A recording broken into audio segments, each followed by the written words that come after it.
So many recipes to share. So many cooks in the kitchen with meals for you to prepare. We've got fruits and grains, veggies and beans, more healthy food than you've ever seen. So many cooks in the kitchen, plant-based meals to prepare. So many cooks in the kitchen with ideas we're happy to share.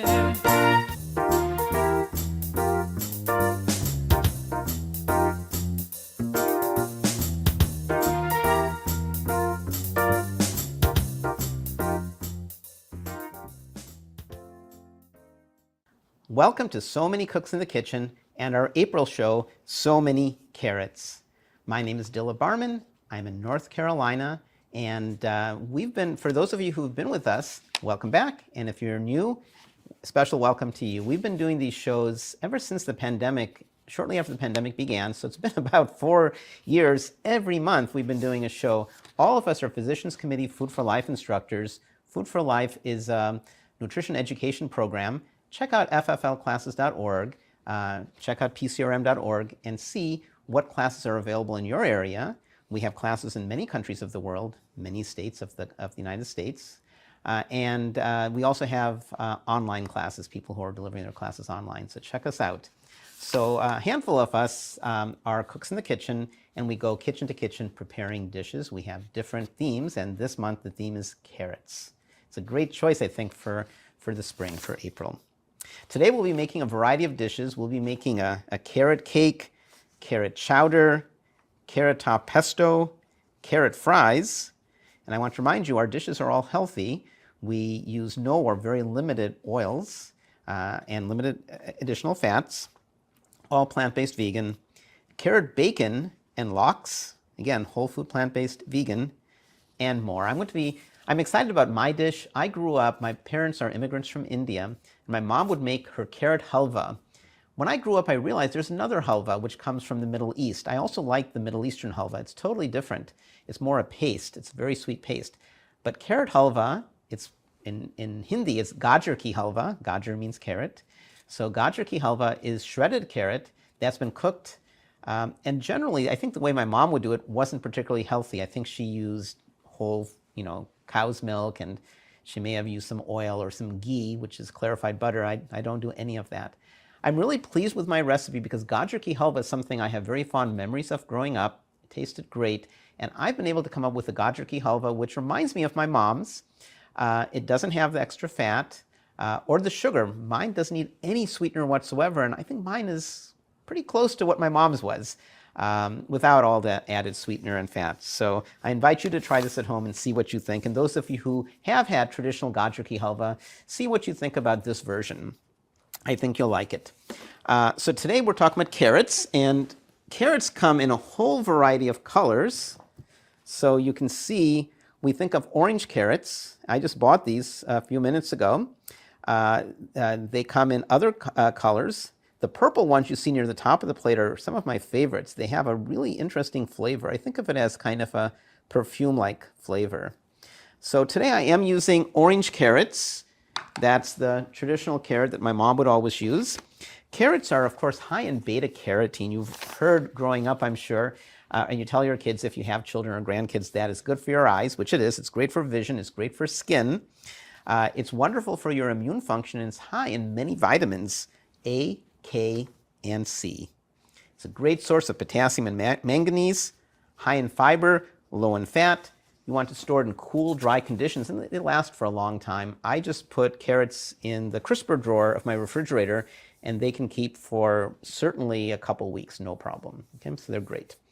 So let's get started with today's recipe. I am going to start with some slivered almond. I didn't have slivered almond. I made this last week for my family, and they loved it. I use cashew instead. That's an alternative. But I do have slivered almonds. I'm going to add it to the pan. I'm going to turn my pan on. No oil or no fat or anything. I'm also going to add some raisins. Okay, so here's some raisins. I couldn't find golden raisins. This is really good with golden raisins. I find that they tend to be a little moister, and just the color is nice. But the black color contrasts with the orange carrot, so that's fine. So I'm going to saute this on low heat until I smell some fragrance. Okay. I should rethink the recipe a little bit because my family loved it so much with cashews. And I agree it was really good with cashews. If you use cashews, use some raw, unsalted cashews. Now, cashews are never really raw. I've been in Hawaii. I've been at friends' homes where they actually have cashew trees, and it's quite a process to get the cashew. You actually have to roast it, otherwise, apparently, it's poisonous. So when we say raw cashew, it's not really raw, but it's not roasted. So get some not roasted cashews, not salted. And then what I do is I use a knife and I just roughly cut it into pieces that are less than, 3/8 or quarter of an inch. And I haven't decided, but maybe that's actually better than the slivered almonds. But I'll go with the slivered almonds. That's what my mom would always do. I think she did occasionally use cashews. Okay, so it's on low heat, low medium. I'll talk about some of the other ingredients. So I'm going to be using, I'm going to also be using, in addition to the carrots, I'll be using not that many ingredients. I'm going to be using some milk. You see a little saffron strand got into the milk. So this is homemade milk. We have a soy milk maker at home. We get soybeans, put some water, soybeans, press a button, and you get soy milk about 20 minutes later. It's easy and really cheap. So this is actually homemade soy milk. Okay. I'm starting to smell a little bit, and the almond is ever so slightly showing some toastedness. I'll let it cook down just a little bit more. I'm also going to use some cardamom pods. So you may find these in Indian grocery stores. They're hard to find except if you go to an ethnic store like an Indian store. I'm not sure if there's other stores that have them. I haven't seen them at Whole Foods or at co-ops, but I have seen ground cardamom powder, and you can use that instead. But if you can get the whole cardamom, that's great. Here's a whole cardamom, and when I put it in, I just basically crack it a little bit. And it looks like the seeds have already fallen out. But I like to crack it just a little bit, and if it's a little bit firm, I use a mortar and pestle, and I just barely crack it, and then you'll see when I put it in, the seeds will come out. Okay, this is looking good, and it turned, you can see the brown. You have to be careful because the almond is definitely ready. So I'm going to cut the heat way low, and now I'm going to add the carrot. So here are some grated carrots, and all the recipes are available to you, quantities and all. I probably should have used a bigger pot, but that's okay. I was thinking from a filming point of view that you'll be able to see it better with a small pot. In hindsight, this probably would have been better with a bigger pot, but that's okay. Okay. So now what I'm going to do is I'm going to just stir the carrot a little bit on medium heat so the carrot cooks a little bit. Okay. About 3 minutes. I'm going to accelerate things for the camera. I don't want to have you guys wait 3 minutes. You don't have to wait 3 minutes. The flavor's a little bit stronger if you do wait 3 minutes. So medium heat. And the key is not really the 3 minutes, it's when you smell the fragrance. And I'm starting to smell the fragrancy of the carrot. You will find the carrot will darken a little bit. I think it's because of the caramelization of the inherent plant sugars. Speaking of that, and speaking of nutrition, I want to thank Brenda Davis, RD. She's my favorite nutritionist, and she always contributes to our recipe document. At the end, she has a nutrition appendix. So I've written a little bit about nutrition in my section, but Brenda has written quite a bit, and I encourage you to download for free our recipe document. We will post the link to it. You can ask questions at any time. I won't see your questions right now, but my colleagues are watching, and when we're done, I'll be back and I can see any questions that have been posted, and I'm happy to answer them. We'll have a Q&A at the end, and we have a couple things to give away. You know, this is smelling really good. And I think I'm just about ready. So to buy a little bit of time, you do want to stir. You don't want the almonds or cashew if you're using them, or the carrots to burn. The most likely thing to burn is really the nuts. Well, I'm going to show you what I did to prepare the carrots. So I used a grater, and I also have, Salad Master makes what's called a food processor, and it's the best way to shred carrots or to shred anything, and it's very safe. So at the get-go, I want to say that this is dangerous to use. This is a grater, and what you want to do is you want to not do this, because you're going to get very small shreds, but you want to do this. You want to shred along the length of the carrot. And this is very sharp, and there's a reasonable chance of your getting hurt. So that's why I did this in advance. I don't want to divide my attention. But that's what you do. Ideally, you have cutting gloves, and then you have much less chance of cutting yourself. But the longer strokes you can make, the better. And what I do is I keep shredding until it seems dangerously small, and then I just eat the carrot, the remaining part of the carrot. So that's what I did before the show. Okay, this is smelling really good. I almost forgot. I hope I put it in my recipe document, but excuse me just a second. I almost forgot. I think I have it here. One thing I like to add to sweet dishes is cinnamon. And I'm not going to keep looking for it, but that's an optional ingredient. Cinnamon reduces the glycemic index of the foods you eat. It reduces the sugar uptake. There's going to be no sugar whatsoever in here, but there is, of course, sweetness. So it's not a big deal. If you do add cinnamon, just add a pinch of it to get the nutritional benefits. Cinnamon, the flavor doesn't go great. It's not bad. It doesn't go great with gajar ki halva. So if you do use cinnamon, use it a little bit. Okay. So there we go. It probably was 3 minutes anyhow. I'm going to add the milk. This is more than the recipe calls for, so I'm going to add most of it.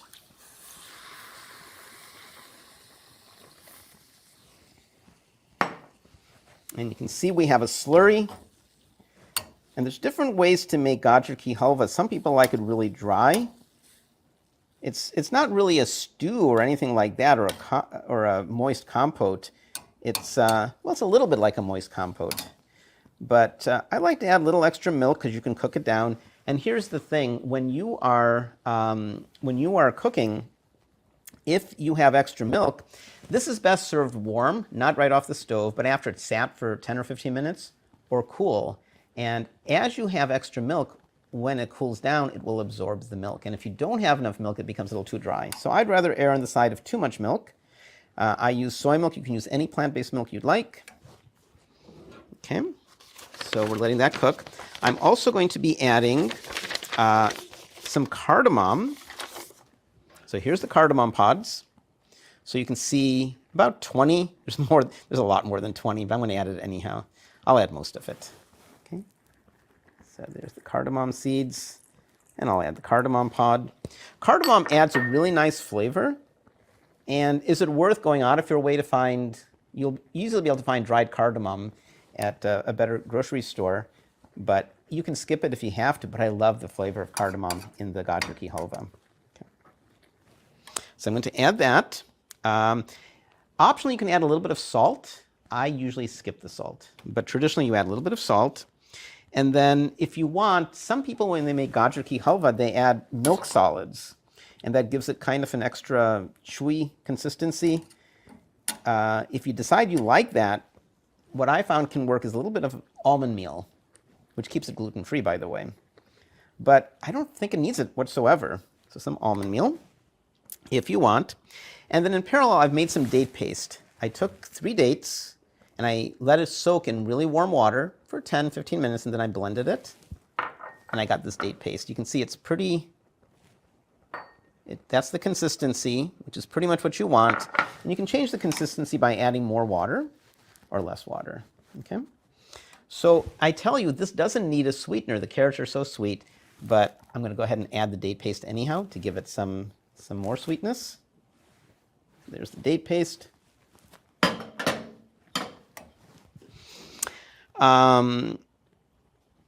And then that's it. I'm going to let it cook for another minute or two. And I actually have an idea. I know Susanna's, hopefully you're ready, Susanna.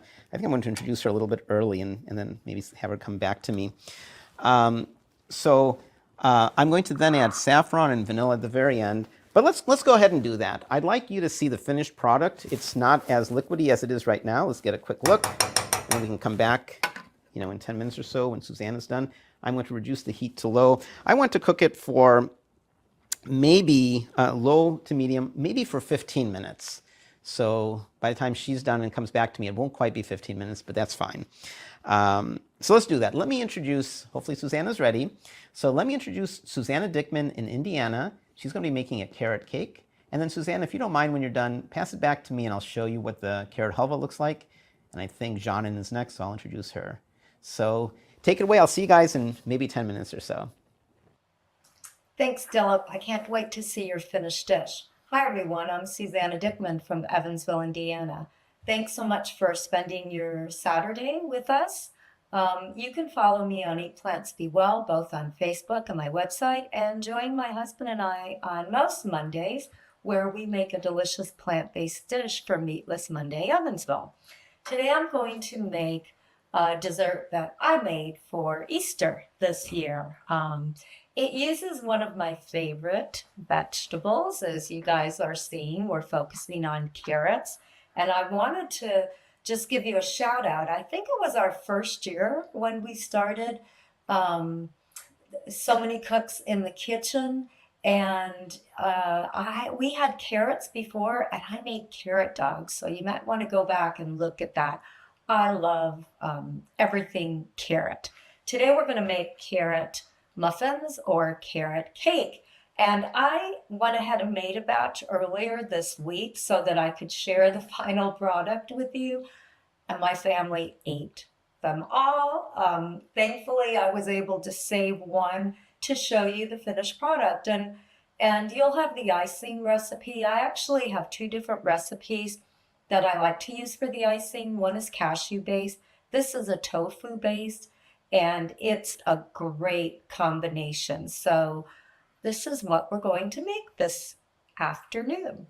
All right, so I have my Vitamix here because we are going to be using it to blend our wet ingredients. And because we're using dates to blend, I have gone ahead and put everything in here because we wanted them to soak for about 15 minutes and soften.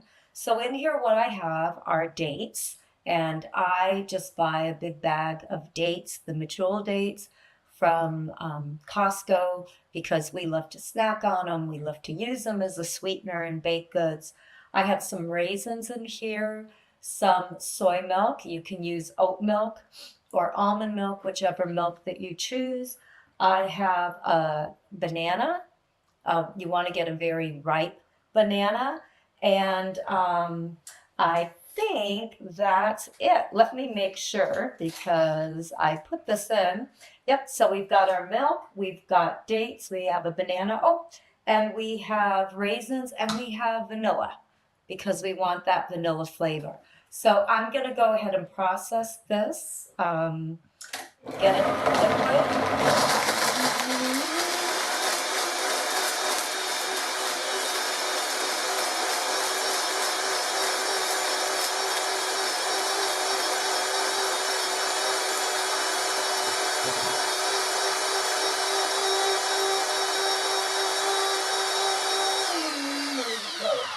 Okay, now I'm going to stop. If we weren't on camera, I would process it a little bit more. You can see some little specks of dates, but that's okay. I can tell by the noise, I heard the big chunks. Well, I cut my dates into smaller pieces before I put them in, but I know that there are no big chunks, so we're not going to get a lot of that. Otherwise, like I said, I might process it a little more, but I don't want to subject you guys to hearing that Vitamix. So the next thing we're going to use oat flour. And I never purchase oat flour. It can be quite expensive. So what I do, and I use my same Vitamix container here, is I just get whole oats and I go ahead and just process them. Because, why pay for something that you can make yourself? And you should be able, I've even ground oats in a food processor or a regular blender. So you don't need a high powered blender to grind them. But it's an extra step, but I like to grind some extra oats and just keep a bag in my freezer so that when I need it, it's there. So we're going to add our oat flour. We've got a number of different spices. We've had cinnamon, we have nutmeg and a tiny bit of cloves, and then we have baking powder and baking soda. Okay, and I am going to mix this up so that we have the spices throughout.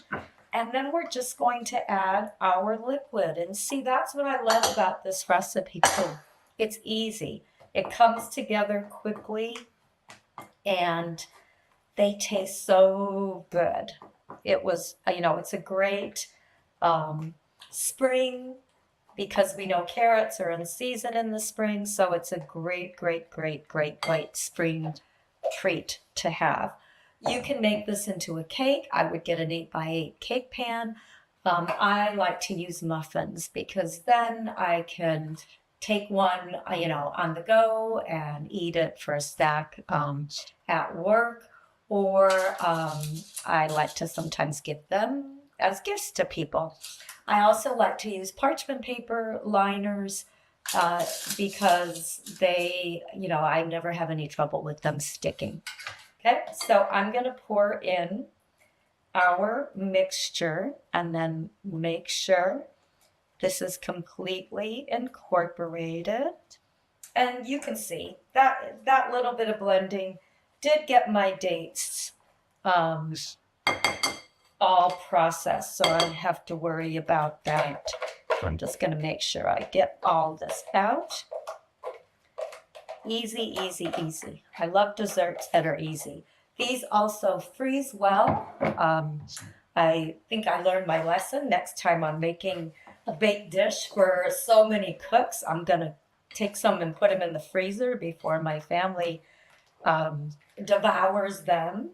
But, that's a good sign, right? When I know when I first went plant-based, I had a couple of fails with baking without using egg and oil and butter. So I always love it when my family devours them. Now I'm going to put in shredded carrots. And at this point, you could also add some more raisins if you'd like it sweeter, or you could even add walnuts. And if these were just for me, I would add walnuts. But my son, I know I've mentioned before, has a tree nut allergy. So I avoid using nuts in my baked goods because I want everyone to enjoy them. And what I might do is get a couple of walnuts and maybe sprinkle them on the top, but they taste great without it. It also tastes great. I'm going to put this here, so I'll leave it there in case I need it. Next, we're almost done. I just like to take a scooper. I love the scooper. I find I use it for so many things. I usually try to put one scoop in and then I'll go back and put in more. I've only lined 6 cups so far because, again, I don't think you need to see me lining all 12. But I'm going to go ahead and add a little more. And then I like to kind of, just make sure that it is flattened so that it looks pretty when it comes out of the oven. So we're going to go ahead then and bake these at 350 degrees. Since we're making cupcakes, we're going to go 25 to 30 minutes. Now that, we know all our ovens are different, and your ovens. So when you're baking, you want to make sure that you I'll go 25 minutes and then check them. In the same way you check other baked goods. Put in a toothpick and have it come out clean, press it and have it spring back. If you were making a cake, you might need to go up to 35 to 40 minutes. But like I said, they taste good frosted or unfrosted. They're just a really great sweet, and you're eating dates, so they're high in fiber. I hope you make some of these carrot cake muffins or cakes because they are so good. All right, well, I'm gonna send you back to Dilla because we're gonna get to see his finished dish. I can't wait, Dilla. I can't wait to see it. Thank you again, everyone, for watching, and have a wonderful rest of your Saturday. Until after the show, wait and see everybody else, and then have a wonderful weekend. Take care, everyone. Bye. Welcome back, Susanna. That carrot cake looks good. I watched most of what you were making, but I'm back in the kitchen. So this is almost done. Ideally, you want 15 minutes. You can see there's still a little bit of liquid, but that's cool because if you save this, you refrigerate it, the liquid will be absorbed. So I'm going to now add saffron. Saffron's really expensive. It's not necessary, but it adds a nice subtle flavor. You buy in these small, I have my box over there, small box, and it's like $5 or $8 or something like that. The per ounce cost is very high, but you use such a tiny amount. So I'm going to put some saffron threads in. Okay. Again, not essential, but nice. And a little bit of vanilla. The vanilla is also not necessary, but I'm not sure my mom put vanilla in, but I like the vanilla, and I like vanilla in general. It has a nice taste with carrot. So I'm just going to mix that in. And that's it, gajar ki halva. And the proof is in the pudding, so let's put a little bit in my bowl. Okay, I'll just... Okay. So there's the gajar ki halva. I'm going to give it a try. It's still hot, and this tastes better warm or cool, but that's okay. Let's give it a try.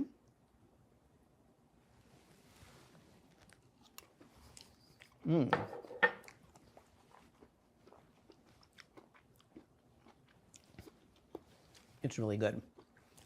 And I know as it cools down, it'll taste even better. The date syrup is there. It's not necessary. I like the wonderful carrot flavor. You know it's done when the carrot is nice and soft and moist. Very nice. So gajar ki halva, I hope you'll try this. Next, I think we have Jean and Orhun. She's going to be making a roasted carrot salad with chamoy, which she tells me is a Mexican pickled fruit sauce. Take it away, Jean. Hello everybody, welcome to my kitchen in Abu Dhabi. Yet one more time, I'm here. Thank you, Dilip, and thank you, Susanna, as well, for both your wonderful recipes. And now it's my turn.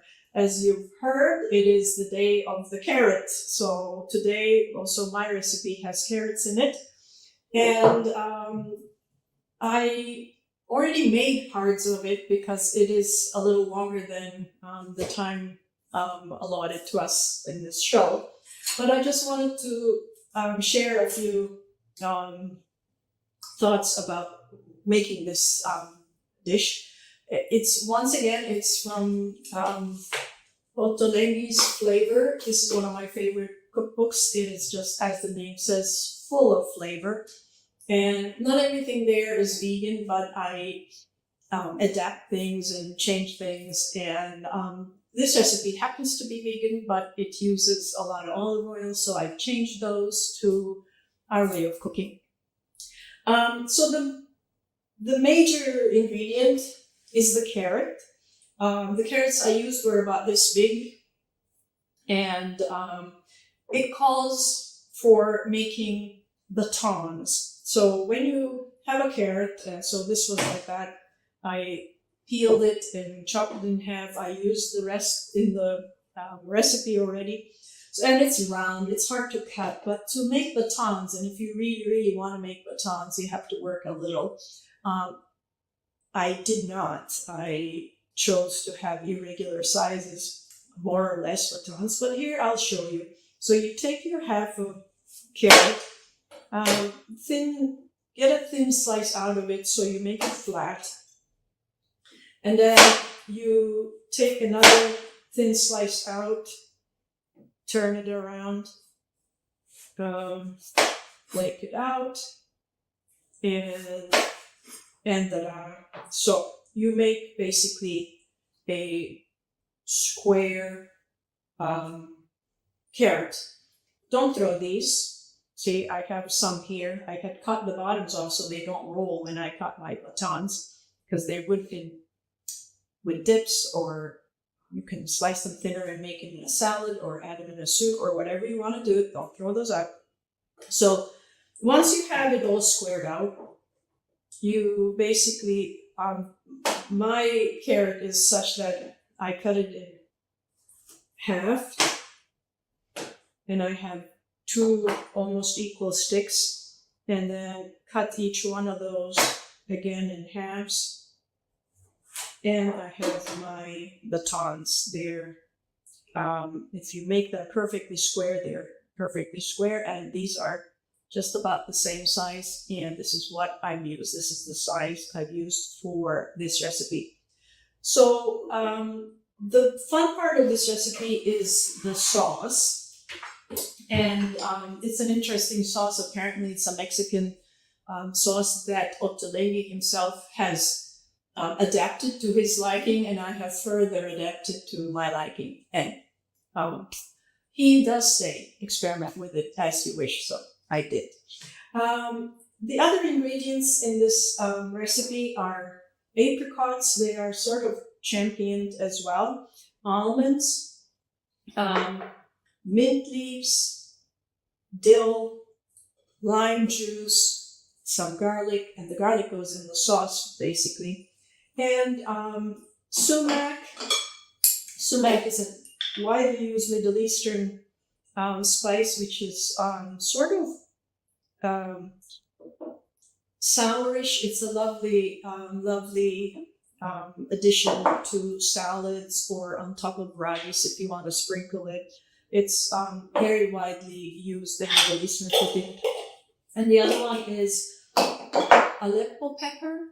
It's a spicy-ish pepper. It's it's spicy but mild. It doesn't like kill you, and it's just very delicate, and I like it. And you see, I have very little left. I need to get some more. So this goes in the sauce as well. And the other thing, which the book is all about all these amazing flavors and the contrasting and combining, and the end results are just awesome. There's some maple syrup, salt and pepper, and the recipe calls for olive oil, which I've completely taken out from the roasting of the carrots. Here you can see my carrot art. I roasted them as per the recipe, but without any oil. You may, if you wish. I have it in the recipe. I say it's optional. If you don't limit your oils, you're of course welcome to it. And for the sauce, instead of olive oil, I used the tahini. Here's my little gizmo. To make the sauce, I used the little bitty attachment of the Vitamix, because it's such a small amount, and it just worked fine. However, like with other sauces, I kept adding a little bit at a time water because it was getting too thick and getting stuck in the bottom.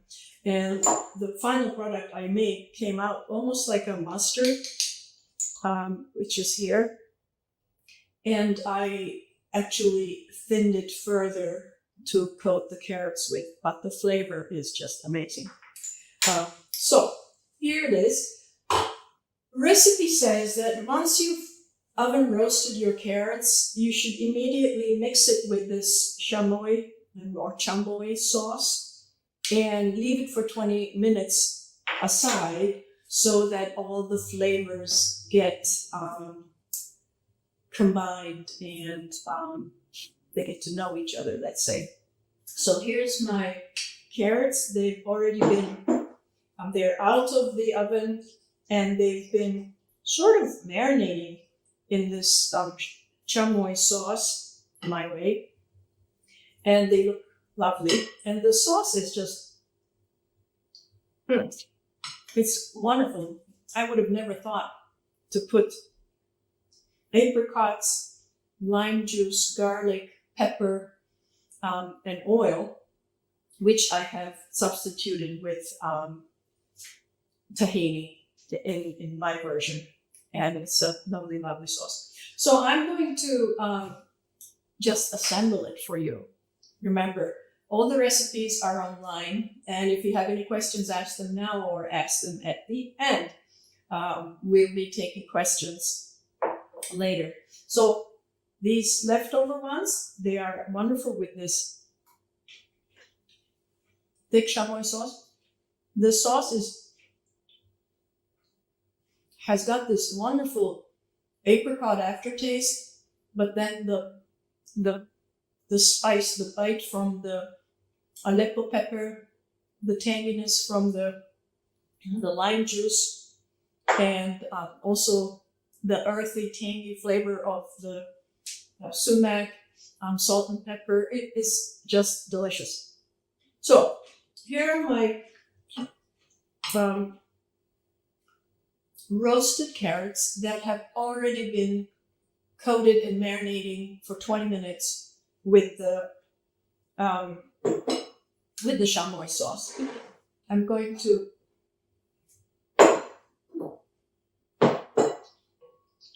take some of it, probably all of it, put them on my plate.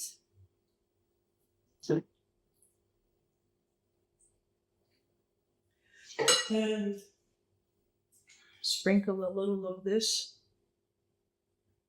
I can sprinkle some here. This is the dill that has been chopped. And in the book, it says to mix them all, but when you look at the picture, they have the mint on the side. So I'm going to put some in here. And some on the plate. We'll see how it looks. And good. Dill and the mint, they smell so good. And the finely sliced apricots. And apricots, I just wanted to also show you. Apricots, these are apricots and these are apricots. They're dried apricots, all of them. For some of you who may not know, these really dark colored ones are not bad. They are just not preserved with sulfur. These have been preserved with the use of sulfur, so their color stayed, and these have not.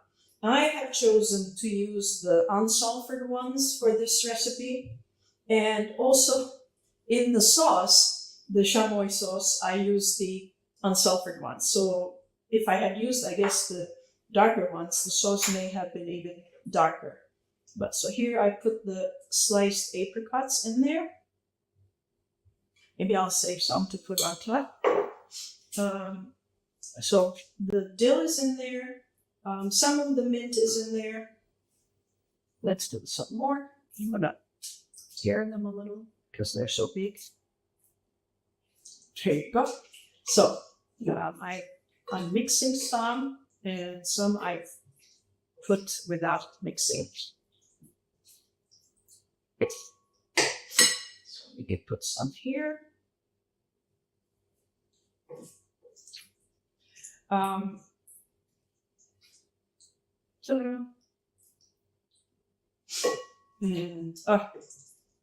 the mint smells so lovely.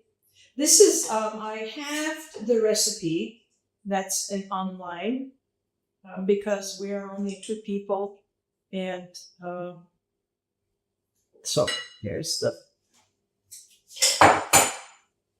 it. And it says to sprinkle with the almonds. So these are roasted, not with oil, almonds that already have a little bit of salt. If you're not using salt, you can of course eliminate that, and use just roasted almonds. But they're quite nice. I'm going to grab a fork and a knife. And so here's the end product. And we can put just a drizzle of more of lime and give it a taste test. I have some dill and an apricot, and I'm going to take a almond and a tiny bit of a mint leaf and put all of it in my mouth.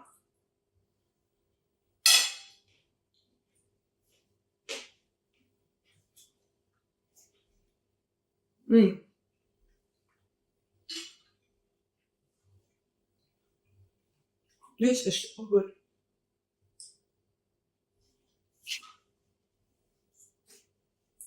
That's amazing. He never has failed me yet. And this is another amazing recipe. And looks pretty too. And such wonderful, humble ingredients. Carrots and garlic and lime juice and dill and apricots and almonds. And that's it. So try it your way. As Ottolenghi says, experiment with it. Please experiment with this. I love it, and I hope you love it too. And do give us feedback. Okay, bye everybody. And now comes Nancy, I believe, in the UK. Bye. Thank you, John. And your carrot salad looks so good. I'm Nancy Manifold, and I am making a carrot hummus. So as you know, hummus tends to have a chickpea base to it, which I have here, but I'm also adding carrots just to give it a little bit of sweetness. Now this works nicely as a dip, or it also works very nicely as a sandwich spread. So what I'm going to do is very easy to make. Everything goes in the food processor. So what I'm starting with here is a drained and rinsed can of chickpeas. It's a 425 gram can if you're living in the United States. So that's going in there. Now, chickpeas are in the family of legumes or peas or beans. And I looked up the UK guidance on how many times a day or week we should be eating a portion of legumes. And very helpfully, the UK guidelines say as often as possible. So it's really up to you. But if you are following a fully plant-based diet, it's a good idea to have at least a couple of portions of legumes in your diet. And that can be tofu, tempeh, any kind of beans, chickpeas, black beans, haricot, any kind of beans. They're a very good source of protein. They're low in fat, and chickpeas are also a very good source of iron. And just mentioning iron briefly, one thing that helps plant-based iron to be absorbed into the body is vitamin C. And as part of the recipe, I have some lemon juice, which is very high in vitamin C. So it all works together very nicely. The reason I like chickpeas is because they're one of my favorites. I find them really delicious. So I've got the chickpeas in there, and I've steamed 1.5 cups of carrots. They're just in slices. It doesn't matter what you do with it, as long as it's easy to cook, because it's all going in the food processor. Now, carrots are an excellent source of beta-carotene, which is an antioxidant and is converted to vitamin A. Vitamin A is very good for many things, but it is very important for health of the eye, the back of the eye, the retina. So we've got some carrots in there. And what I am adding is 1 clove of garlic that's been chopped up. I don't tend to put too much garlic in my hummus when I make it because it can, because it's not cooked, it can give a bit of an overwhelming, strong, harsh flavor to it. So it's I've used 1 small clove of garlic. And then what I have here is a teaspoon of fresh minced ginger in the middle there. And I didn't think this through. I've put the turmeric on this little plate, which is the same color as turmeric. But I have I'm trying to think now, a half teaspoon of turmeric and just a pinch of salt there. So you have to take my word for it on the turmeric because I've just realized you can't see it. Ginger and turmeric are very good anti-inflammatory spices. There we go. Now I have a tablespoon, I've measured it out. There's a tablespoon of tahini. Tahini is ground up sesame seeds, a very good source of calcium. And it's part of the flavoring for hummus. Chickpeas and tahini are the 2 key ingredients to any hummus.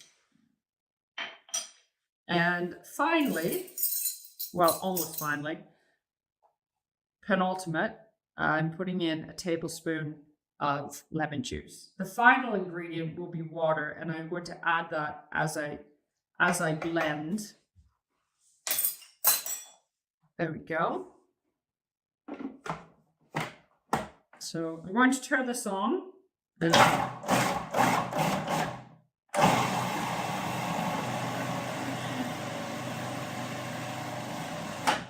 So it doesn't have enough liquid in it right now, but what I'm going to do, I've started to blend it and I'm just going to scrape down the sides. As I said earlier, one of the very good uses of this recipe is as a sandwich spread. Some people, when they start going plant-based, and they want something to take to work or to school, they find it a little bit more difficult because often the default is some kind of sandwich, which is great. But there don't seem to be as many plant-based options. Well, this is great for that as a spread, as I say, with sliced cucumber, sweet red peppers, anything like that. It's very good for that. So let's...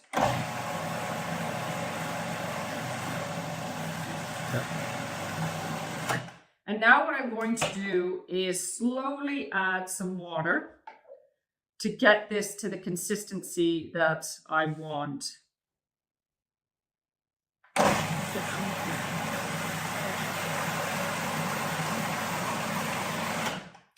Add a small amount at a time, because just a tablespoon or so at a time, because it's amazing how quickly it goes from thick and chunky, because it doesn't have enough liquid to blend properly, to too smooth, too thin, too watery. So add the water just a tablespoon at a time. And the reason I haven't specified exactly how much water is because when you cook the carrots, depending on your carrots, they will retain varying amounts of water. So you need to judge it as you go.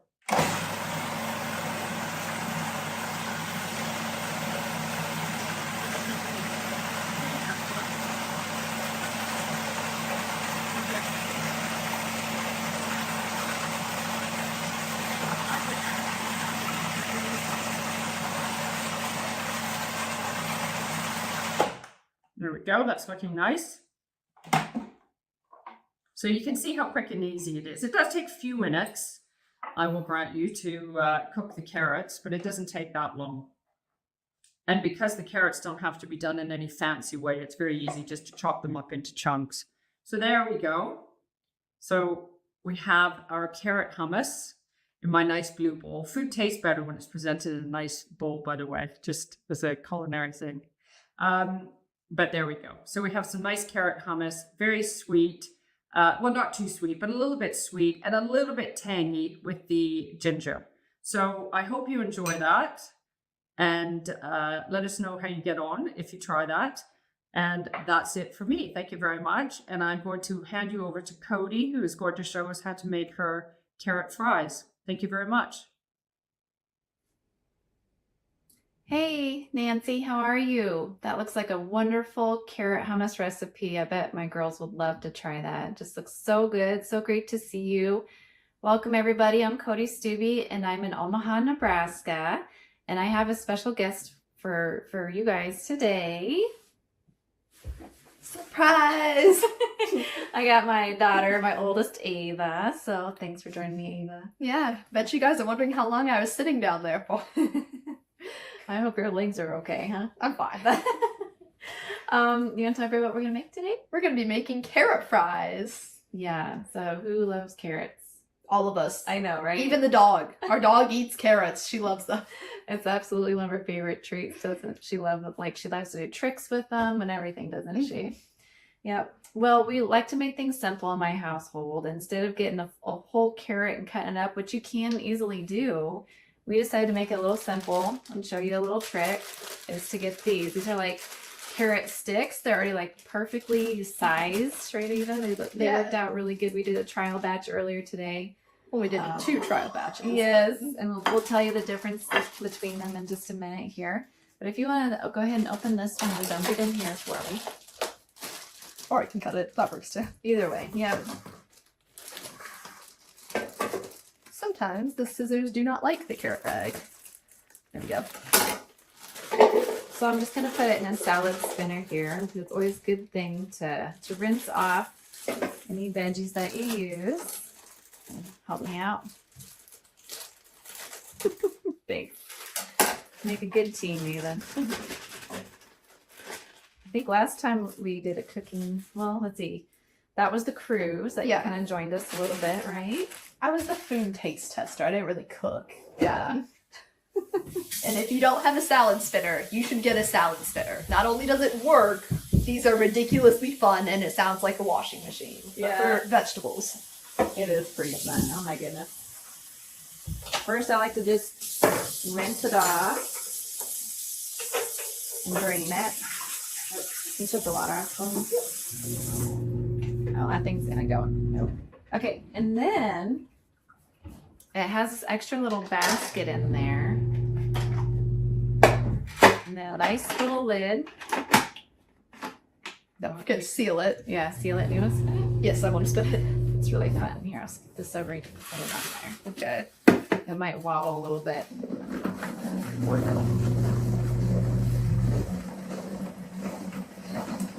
It's really wobbly. All right, and then you'll see the water just shoots out the edges and the bottom. And then you leave the lid on. All right. And then see these little holes? You can just pour out all the water. Perfect. Ta-da! That makes it so easy. All right. And you could do that again if you want, or if you're fine with that. It looks good to me. What do you think? Yeah, it looks great. Okay.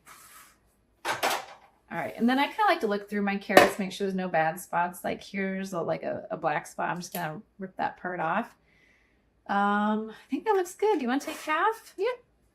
Just grab some carrots. You don't have to split them into 2 batches, but you can if you want different flavors. I'm not going to take them all here.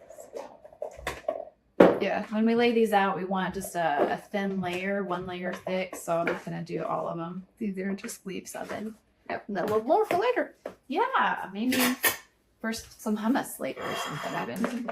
Okay, so we did 2 variations earlier to try this. So you want to do yours first? Sure. So I did one that has a little bit of oil and then some seasoning, salt, and pepper. Now I know we talk about cooking with no oil, but we thought it would be fun just to try a batch with a little oil and without, and talk about the differences and how they turned out for us. And I want to just kind of let that be a surprise after we're done showing you this. So you want to add just about a teaspoon or less of oil. It depends on how many fries you're making. I just like drizzle a little tiny bit. So just a very little bit. So even if you did want to use this recipe, it's fine. And that is a very still low oil recipe compared to like the fries that you buy in the package, right? For like restaurant fries, this is way healthier. Mm-hmm. All right, so once you have your oil in, you put the lid on and you should. Should I do my seasoning so we can be able to put in it? Yep. Okay. Okay. So for mine, I'm going to skip the oil. There's a little bit of moisture still on that from rinsing them off. And then I'm going to throw in just like a teaspoon of cornstarch.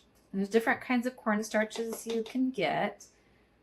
This will just kind of coat it and help out with a little bit of crispiness. And I think you want this too. You put cornstarch in both kinds of fries. That's the best way to get the seasonings to stick, get them crispy. Just get your fries. And then you add whatever seasonings you want. I'm going to use this seasoning salt. It's got a lot of different spices. And if you're salt free, you could probably just do a little paprika instead of seasoning salt, right? Yeah, maybe. I haven't tried this, but I think some lemon juice would also be really good on these. That would be good. If this pepper opens, I'm going to put some pepper in here too. Just a bit, because pepper's kind of strong. All right, got yours done? Yep. Okay, now, this is one of Nora's favorite seasonings. She'll put this on about anything, right? But it's just a chili and lime seasoning. So it's going to have a little bit of sourness and just a little bit of kick, but not very much because Nora doesn't like spice, but she loves this. So it's just some good flavor. And I like to give it just a nice little shake out across the top of it. Okay, you gotta wait for me. I know, waiting. I know she's excited. This is the most fun part, where you should do this with your kids. If you want to make these fries, do this part with your kids. Make sure it's sealed tight, right? Yeah. Always keep your thumbs on the top. Are you ready? Yep. Okay, go.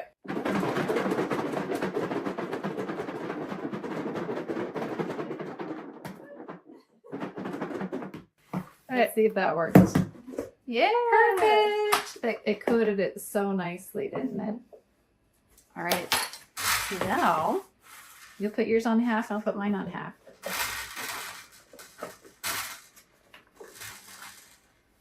And then you want to spread them out, single layer, so they don't get stuck together while cooking.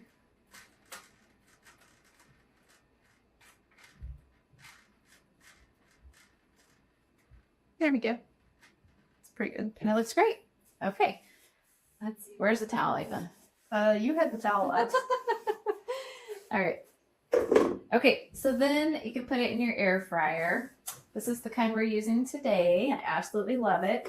And I just have it on the air fryer mode. And it's set about 400 and it'll go for about 18 minutes.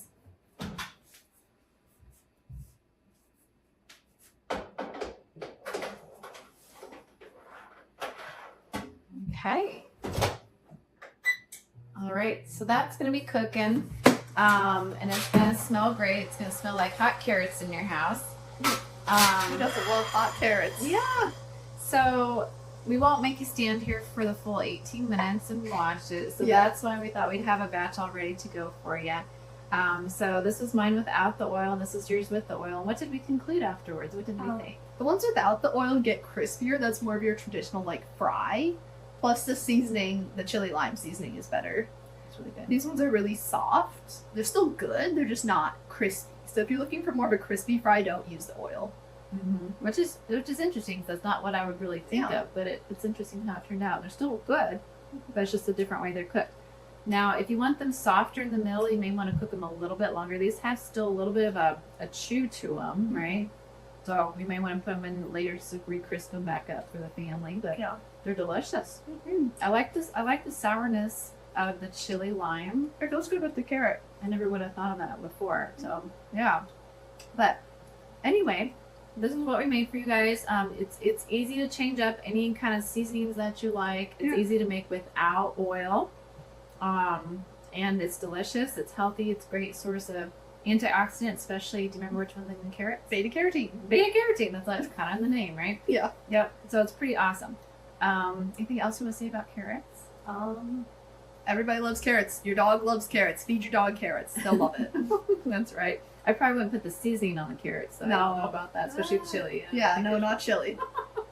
Don't give them carrot fries, but give them carrots. Yes, definitely. Well, thank you for joining us, and thanks for joining me, Ava. It's a lot of fun cooking with you again. And if you haven't noticed, Ava's already taller than I am. Cooking demos are getting harder to film. The camera can only go so high. Oh, goodness. We're going to have to start getting her a stool. Yeah, I'll start getting a stool. Doesn't that sound? All right. Well, thank you for joining us in Omaha, Nebraska.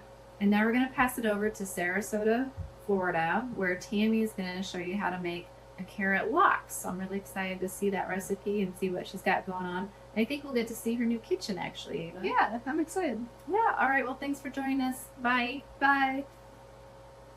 Well, hello there, everyone, and thank you very much, Cody. That recipe that you prepared looks divine, and I wish I was there to help partake in that with you. Hi, everyone. My name is Tammy Robertson. I am a certified Food for Life instructor and a registered nurse, and I am coming to you all from sunny Southwest Florida, from Lakewood Ranch to be exact, which is a part of the greater Sarasota metropolitan area. So welcome. Well, today I have a little bit of a change for you. Our original 2 recipes I experimented with and didn't quite come out the way that I wanted them to come out for you all. So I decided to change things up a bit and go with a tried and true recipe that is a real winner. And I'm sure you will find that this recipe is going to blow your socks off. I know it does for my family and friends.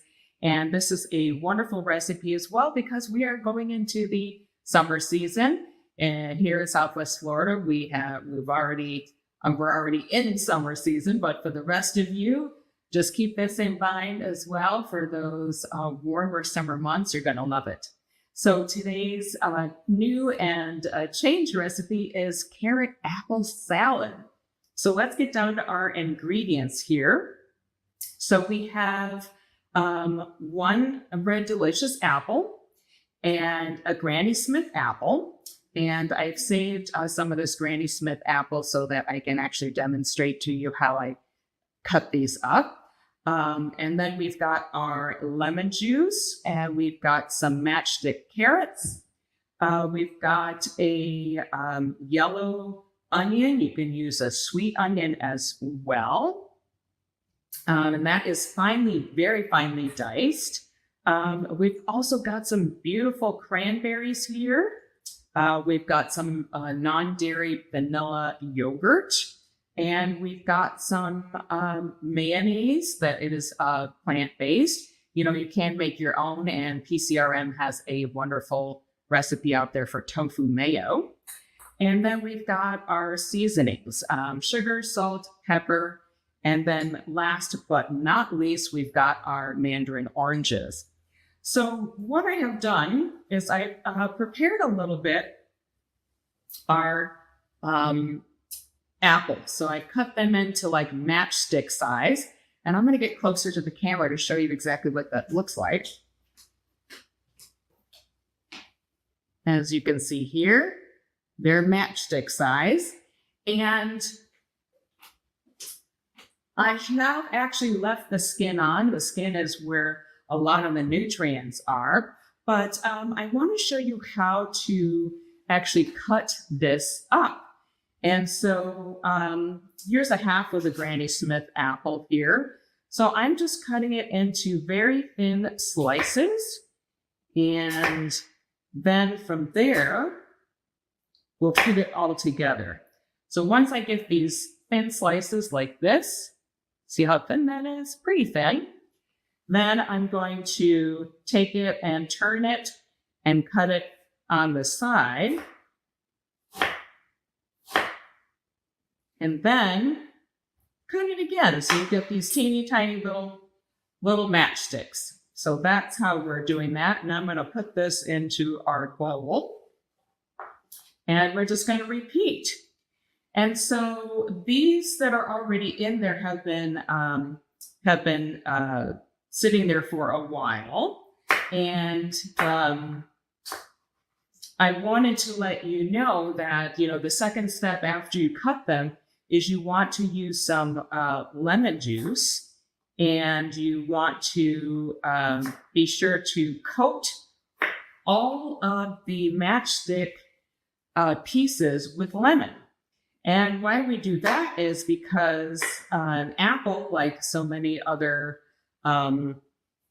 foods, will oxidize. And what that means is that basically when this apple is exposed to oxygen from the air, it will start to turn brown.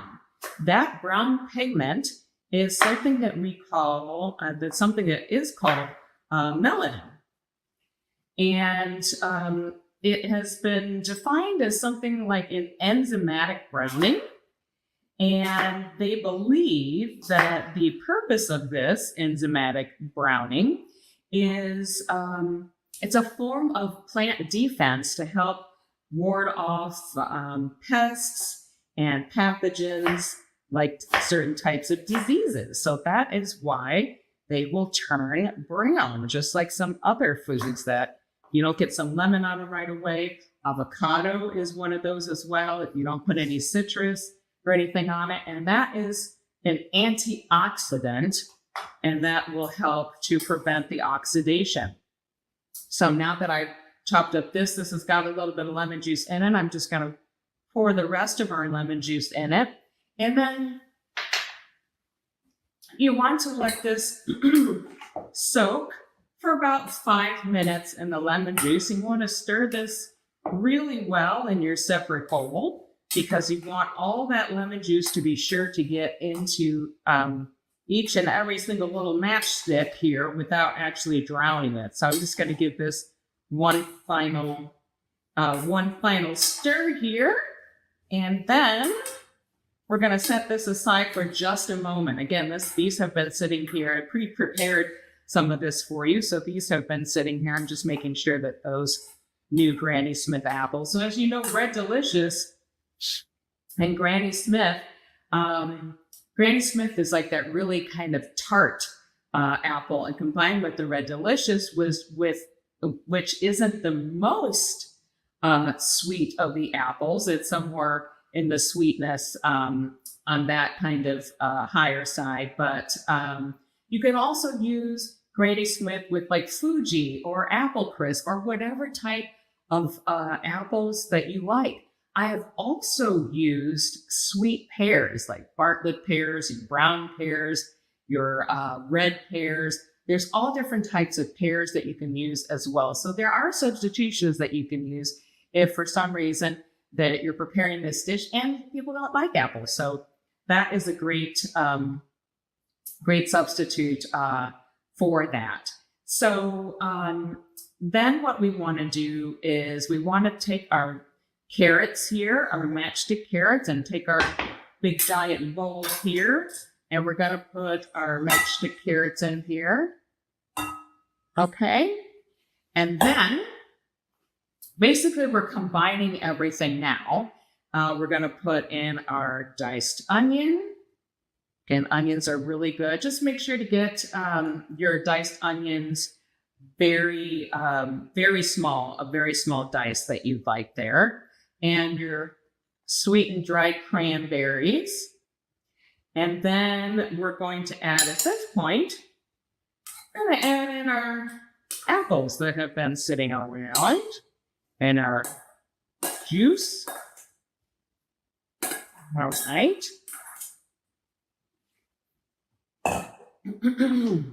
And then we are going to add our vanilla yogurt and our mayo to our recipe.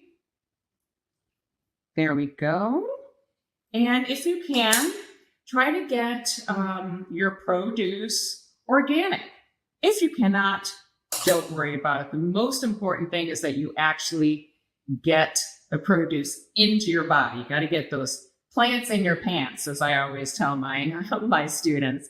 And then we're going to add our seasonings. Now, it does call for sugar, but if you want to, you can omit the sugar altogether. You do not have to use sugar. Sometimes it is just sweet enough as it is. And then we're just going to kind of mix everything together in this bowl. And this is super, super simple. And you can add, if you like your salad a little bit, having a little bit more yogurt in it, vanilla yogurt. You can add a little bit more yogurt to it. You can add a little more carrot if you like, less carrot. You can even add cabbage. But today, of course, the star of the show is carrot. So that is what makes this recipe. And then finally, once we get everything kind of well mixed together, then we're going to add our mandarin slices. Okay. You just don't want to be careful once you add the mandarin slices in because they are a little delicate. And you try to get the mandarin oranges that, the sliced mandarin oranges that have no added sugar to them. Because again, this is going to be sweet. You can also use, in place of cranberries, you could also use raisins. You can use golden raisins. You can use dates that have been chopped up if you like to. This recipe, really, you can really make it your own. And just following the basic steps here, you're going to get a wonderful recipe. All right, so that was it. That is just as quick as this recipe is. And now I am going to show you the final product here. And again, when you make this, you want to kind of put it in the fridge, especially if you're taking it to like a picnic or anything. But this is a real treat. I fixed this for our block party, and absolutely everybody loved it, wanted the recipe. And now I'm going to show you exactly what this looks like, our final product. There it is. Doesn't that look delicious? Yummy. All righty. Well, I want to thank you for joining me in my kitchen here in sunny Southwest Florida. And I'm going to direct you all over now to Carolyn, a little further north, but still hopefully just as warm. Thank you very much. And Carolyn, take it away. Hi, thanks, Tammy. I'm in Montgomery, Alabama, and it's nice and sunny and beautiful here today. And I'm going to make carrot top pesto or carrot green pesto. So Angelita was supposed to be with us today. She is not feeling well, so we're all wishing her well and hoping she feels better. But she did send a recipe, so you'll see her recipe in the recipe document. And it looks really good, so it's a shame she's not with us to show us how to make it. But carrot top pesto I'm doing this by special request of my husband who loves carrot top pesto. So carrot tops, yes, you can use the top parts of the carrots. So turns out the carrot tops have 6 times more vitamin C than the roots. So don't get rid of your carrot tops. I just bought these this morning. So what you want to do as soon as you get them home from the store, if you're not going to use them right away, go ahead and separate the tops from the roots, because the roots will keep, the carrot tops will keep drawing from the roots and make your carrots not quite as sweet. So if you go ahead and separate them and put them in a Ziploc bag, if you're not using them right away, and they should stay in the refrigerator for just a couple of days. But yes, you can eat carrot tops. So you want to go for the tender little fronds at the end. So these really thick stalk parts right here, not going to work as well in our pesto. You could save those and use them in soup stock if you would like to just wash them and freeze them. And you can add them to soup stocks, so you're not wasting any part of your carrot. But it's the tender little fronds at the end that we're going for. So you want to wash them really well. They can be a little bit dirty. And then look through them for any brown spots. But these are just beautiful carrot tops. And we're using about a cup of them, which you'll probably get about a cup from this much carrot top. One bunch of carrots, the top should yield about a cup of usable carrot tops. You can also use carrot tops in soups. You can saute them. So not just in pesto, but soups and salads. You can eat them raw. You can eat them cooked. They can be a little bit bitter. So we're mixing it today with basil as well. So it's not just straight up carrot tops. So I do have about 1 cup of the tender little carrot tops. And we'll go ahead and add those to the food processor. And then 2 cups of basil. And because it's April and we're getting into the summer months, basil is about to be very abundant throughout most of North America. So sorry if you're watching in Australia, it's probably not in season in Australia. All right, so about 2 cups of basil leaves. And I'm growing it in my backyard, but I don't have quite enough yet, so I found some at the grocery store. And then we have 1/3 cup of pine nuts, or you could use walnuts. So pine nuts are expensive. They can be hard to find. Walnuts are a little more accessible and still taste great in this recipe. So up to you, 1/3 cup of walnuts or pine nuts. 2 or 3 cloves of chopped, kind of roughly chopped garlic. I'm going with 3 cloves because I love garlic and anything with garlic in it. Well, except dessert, but you know. Okay, so we have lots of garlic. And then the juice of a whole lemon. And I've actually already used a zester and gotten some of the zest off the lemon because this was an organic lemon. So I also like the lemon zest. Lemon is a great flavor in your pesto and really brings out the flavor of the carrot. It combines nicely with carrot or with the carrot tops. Okay, let me flip that over. Get a little more juice out of it. There we go.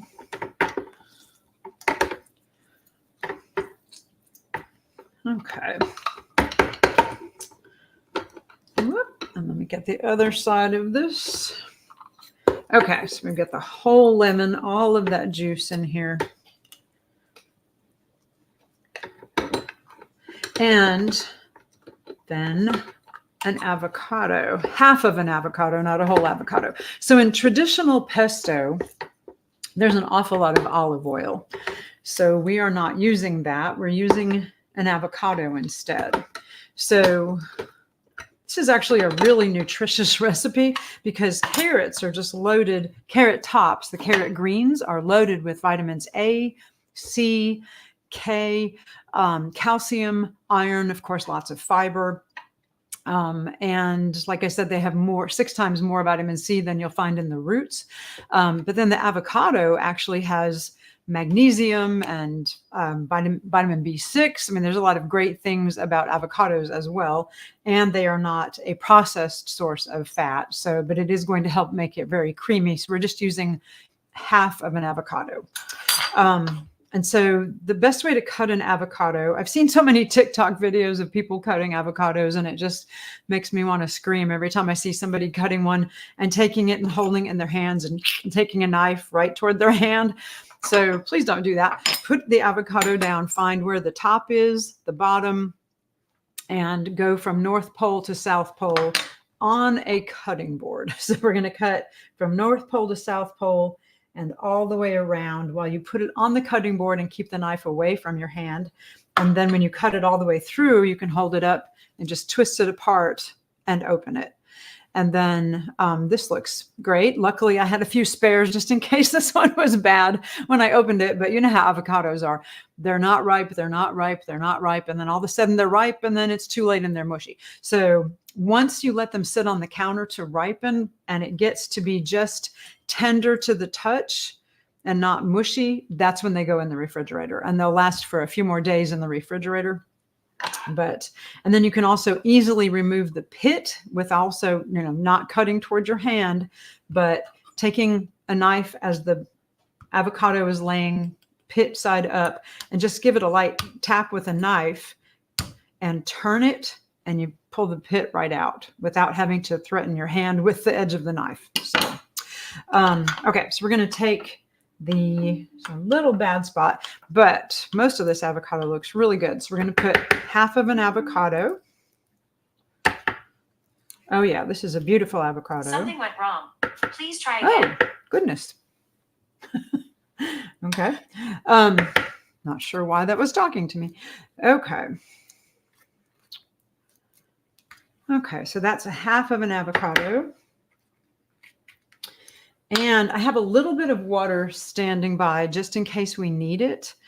And And we're just going to whirl this up and see if it comes out a little too thick, then we add a little water. If it's not too thick, then great. We'll just go with it like that. So let's check it out.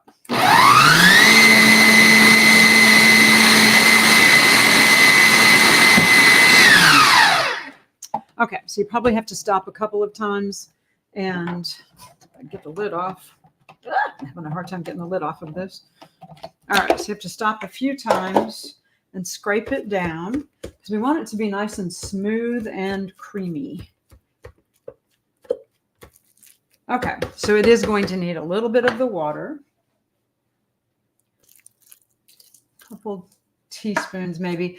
And you could add a little iodized salt if you want to. You don't have to. The lemon juice flavor really does help your mouth feel like you're getting a little bit of salt, so we don't really need it.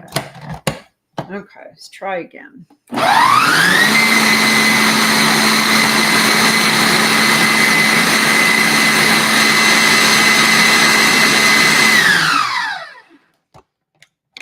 Okay. Oh, that looks a lot better. Okay. So it's starting to look really creamy. And that's what we want. A nice creamy pesto. It doesn't have to be completely smooth. It can have a little bit of chunkiness to it. Let's see. Oh, I still see a few cloves of garlic that haven't gotten whirled up. So we're going to give it one more little whirl.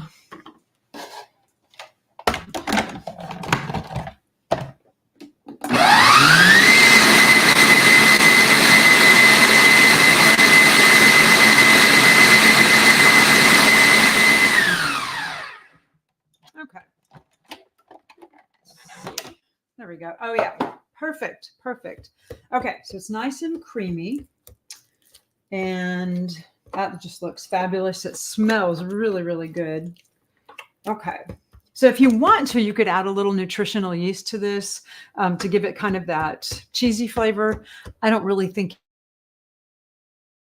it needs it. It's just refreshing flavor. And what I like to do with it is serve it on on pasta that is the curly pasta, because the little ridges in it hold on to the sauce so well. Also, since you've probably now, if you've used your carrot tops, you probably have a whole bunch of carrots.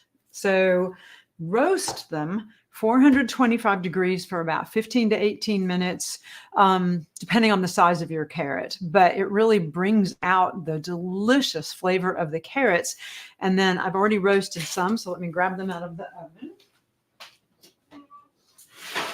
There we go. And they are perfect.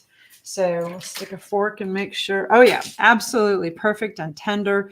So that will be just delicious.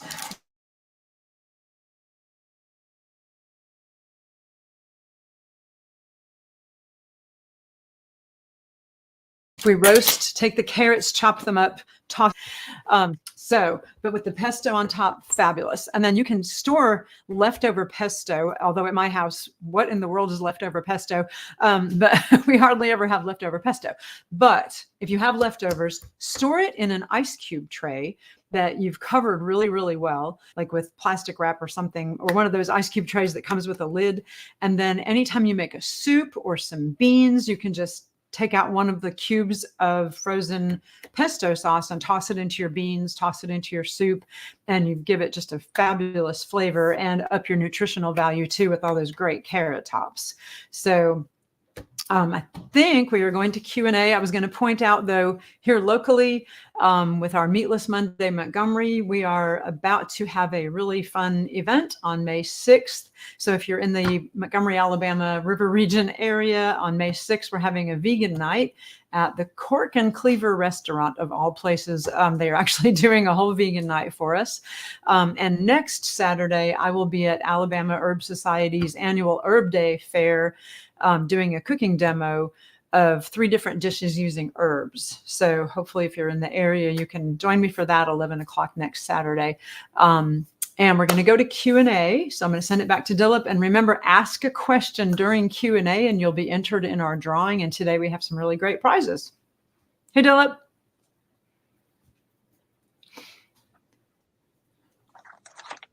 There's Hello. Cody and Susanna. Muted. Hi, Carolyn. Hi, Susanna. Hi, Dylan. Hi. Hi, everyone. It's good to see you all. It's been You a long too. time.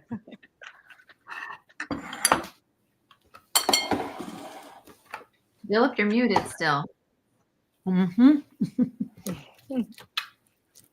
Here, let me get you. Wow. Oh, Okay, can you hear me now? yeah. Yes. Yeah. Okay, sorry about that. I was also saying hello to everybody. So, hi all, another great show. And I Yep. wanted to thank everybody in the audience. I don't know why, ever since November, sometimes we had problems streaming to Facebook and sometimes to YouTube. And I guess it's good that Twitter has always worked, but I don't think comments on Twitter show up here. So, and I know a couple of you guys. Oh, and James is saying hello to your dog, Carolyn. Oh. So, so I know we got a couple comments that people could easily get on YouTube, but and you can watch from there without an account, but you have to sign up for an account to make comments. So sorry for the difficulties. Susanna, would you mind, as questions come in from this point on, noting the people who are asking questions? So I we, will. we've had a lot of good questions so far, but from this point on, any questions that come in, you'll be in the running. We have two wonderful prizes. We have Dr. Barnard's new book.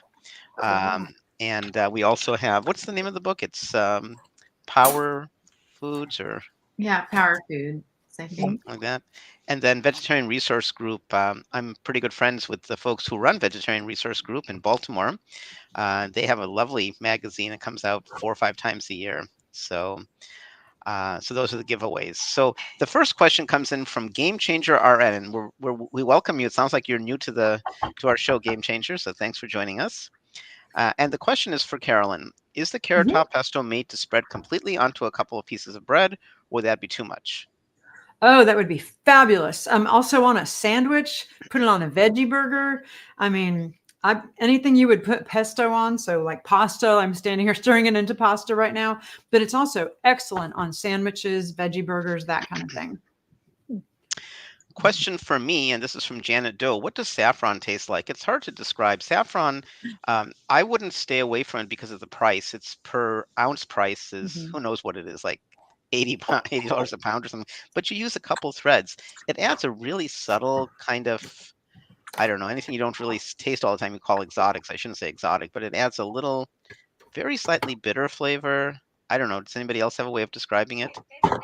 It's such a unique flavor. It's kind of hard to describe, but it's fabulous. And I think actually pound for pound, it's more expensive than gold. It's the most expensive Could be. spice. I know that. Yeah.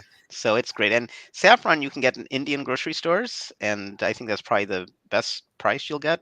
I've never looked for it at co-ops or Whole Foods Market or Fresh Market or anything like that. Does anybody else get saffron? Any of you guys get it elsewhere?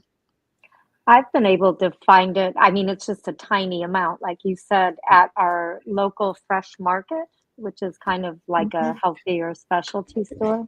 Okay. So, A bunch of questions came in about freezing. Can you freeze grated turmeric in the hummus? Or can you use, not frozen, misread it. Can you use fresh grated turmeric in the hummus? And I would say, sure. Any excuse for turmeric. Turmeric is a great antioxidant. It's a anti-inflammatory. Just be careful about stains. So I never thought about putting turmeric in. Be careful about adding too much because it'll make it bitter. So if you add a pinch or so, it should be fine. You'll get a yellowish hummus and you'll get some good health. So there's no reason not to. But if you add too much, it's going to change the flavor. Wow, lots of questions coming in. Let's see. The next question is from Lucy Bell Scott. We haven't seen your name, so welcome if you're new. And I guess it says Diane Williams asking regarding silken tofu. I've never used tofu. So we've had a couple shows on tofu, and you're in luck because all of us know a lot about tofu. In terms of brand, any brand, West Soy makes a great tofu. I like the one from Chicago. Susanna, you're from Chicago. What's that brand? It's I'm not sure I know. so Diane, any brand, whatever brand you want Yeah, is I don't know Just make about perfectly sure it's fine. organic. Chicago. Make sure it's organic so it's Not not been GMO. genetically modified. Yeah. Yeah. Would one of you like to, maybe Cody, talk about silken versus firm versus extra firm, what the differences are? Because that might be one of the implicit questions here too. Yeah, so silken, there's a lot more moisture in the silken. That's why it's really soft and squishy. And the more firm you get, the more level up you get, the less water is in there. So like if I'm doing like an air fried tofu where I want to like get the moisture out, I either put it in a tofu press or put it on some freshly washed kitchen towels and put another one on top and get the extra water out of it, and then dice it up, or dice it up before that and then do it. Excuse me. But I want to get a lot of the moisture out when I'm air frying it, so I want more crispy. So I use the more firm tofu for that. I usually use firm or extra firm. I would not want to do silken for that because it would just kind of turn into probably a mush inside of there. You'd be very unhappy with that. So it kind of depends what you're looking for. Now, if you're looking to make like a tofu dessert, and there's a lot of really great tofu dessert recipes out there, then I would go for the silken one. That'd be a good bet for that. So when you're looking at recipes that call for tofu, just pay attention to what kind of tofu and really follow that recipe with that kind, and you'll get the best result. So. And Cody, the next question is for you too, from Janet Doe. What was the brand of chili lime seasoning used on the fries? Oh goodness, and we just picked up our kitchen. Let me run upstairs to my upstairs kitchen and go get it for her because I can't remember off the top of my head. Okay, so let me Sure. get it. Let's add Hyacinth to the questions as well. So Hyacinth, and we saw that you were working and tried to catch us. I'm glad you did. The cake muffin instead of the oats flour, what other flour can one use?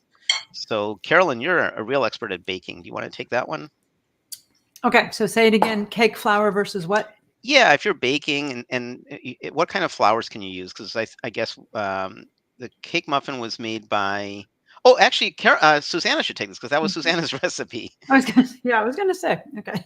Yeah, no, you can use whole wheat flour as an easy replacement. Almond flour is good. I don't usually cook with almond flour because of my son's allergy, but definitely change it up instead of the oat flour. It's just a matter, I think, of preference. Oat flour, not that it's any healthier than whole wheat flour, but some people don't necessarily want to have wheat, or they want something that's gluten free. And, they'll remember that not all oats are gluten free. You have to make sure, and that's because of the processing, they could be contaminated. So you want to make sure that the ones you get are gluten free.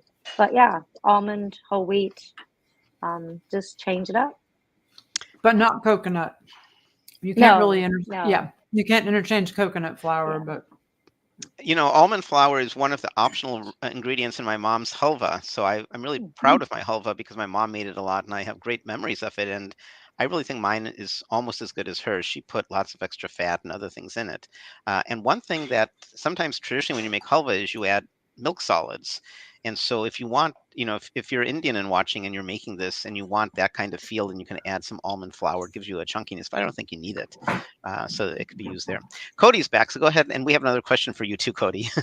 Okay, I see it. So as far as the chili and lime, and I cannot remember what store I got this at, but this is it. You can see that. Oh, Badia, however you say that. But it's got little citric acid, little salt, chili pepper, paprika, crystallized lime, and rice concentrate as the anti-caking agent. So I don't know. There's just a little bit of sodium, like 115 milligrams per 1/4 teaspoon. So not too much in there. The other seasonings that we used, so that was the one I used on mine. And then Ava used a little bit of like, is it Lowry seasoning salt? So it's got salt, and then I think it's got like some paprika in there. I can't remember what else is in that. I have to look at the back of that, and that's put away too. But that's a pretty common seasoning. But if you're getting away from salt, you don't need any extra sodium in your diet. You can just do other seasonings. So cracked black pepper is really good on there. You might even want to try like a little garlic. I mean, I love garlic on everything, you guys. So I'd love to sprinkle a little garlic on there. I don't know. You could even try like ginger. Like Nancy had that ginger carrot hummus. I bet ginger, a little sprinkle of that ground ginger on there might be kind of good. But as far as what we used, it was just this on mine, and Ava had little pepper and then the seasoning salt, the Lowry seasoning salt. So that was it.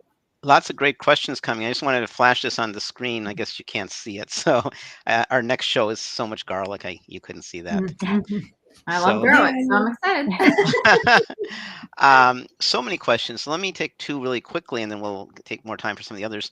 So Linda Pittman, let's add her to the list. Should you buy organic carrots or a regular carrots? Okay, it's just what Tammy said, that if you're eating plant-based, that's awesome, and that's the major thing. In our Food for Life classes, we promote eating healthy plant-based foods, and sometimes if people are interested, we talk about organic. In my family, we try to buy organic. I'll tell you that from an evidence point of view, so far there's no evidence that organic food is any better for you than not. But clearly, it seems to me that when you're adding chemicals, it gets into the groundwater, and the farmers can suffer from it. So I choose to buy organic as much as possible. I occasionally buy something that's not organic. Some of the melons that I really like just aren't available organic. I know people like Karen Osborne would never buy that melon, and I do. There's a few melons that I really, really like. So I'm close to 100%, but not fully. So carrots are sticking in the soil. I absolutely would eat organic carrots, but that's your choice. If you're getting great nutrition from carrot, um, so it's up to you. Here's another tofu question from Shirley Ann Mooney. Let's add Shirley to the list. My grocery store sells soft, medium firm, and extra firm. Which should I buy? It's just what Cody said, right? So if you want to make a pudding, then like a chocolate pudding or butterscotch pudding or vanilla pudding, then you want to use uh, you want to use again, it depends on your preference. If you want it kind of runny, then a soft silken tofu. When I buy silken tofu, I always buy the extra firm because it really sets, and I like that firm texture. It's purely a matter of preference. Maybe one of the three, if you knows there's a nutrition difference in some of them. I don't know if there is, but maybe one of you knows. No difference. Okay. I don't think there's a difference. And Linda has a nice comment, and I think Linda was referring mainly to Cody and Ava. I loved watching you and your cooking together and having fun. Yeah, I did. You guys are great. I loved your shaking. Dilla, can I make Yes, a quick comment of about the course. organic? I always look at the environmental work group for, they put out their clean, dirty dozen and the clean 15. And so carrots this year are number 15 on the clean Oh, 15. So, again, like Dilip said, buy the best you can afford and what you want, but know that they are listed as clean. So, and and Susanna, can you continue? mhm. Because there's a question for you from Krista. So if you don't mind Uh-huh. writing Krista's name down, can you Yeah. make the carrot cake cupcakes into a cake? And I think you mentioned you can. I remember you're saying Yes, that. absolutely. So with the amount that you make with the recipe, it would be an 8 by 8 pan, and I have a glass one like that I usually I do put parchment paper all the time because I don't use any oil, but definitely, definitely. And sounds like you've given a good tip for Krista because she just sent a note. I will try sweet potato or pumpkin Yes. puree in the carrot cake. Thanks for the subs. Uh, Back to Cody, there's a couple questions for you. Kathy asked, that was interesting. The fries with a little bit of oil didn't crisp up, but softened. Definitely not what I would have expected. Wonder if Mhm. that'd be true for white potatoes.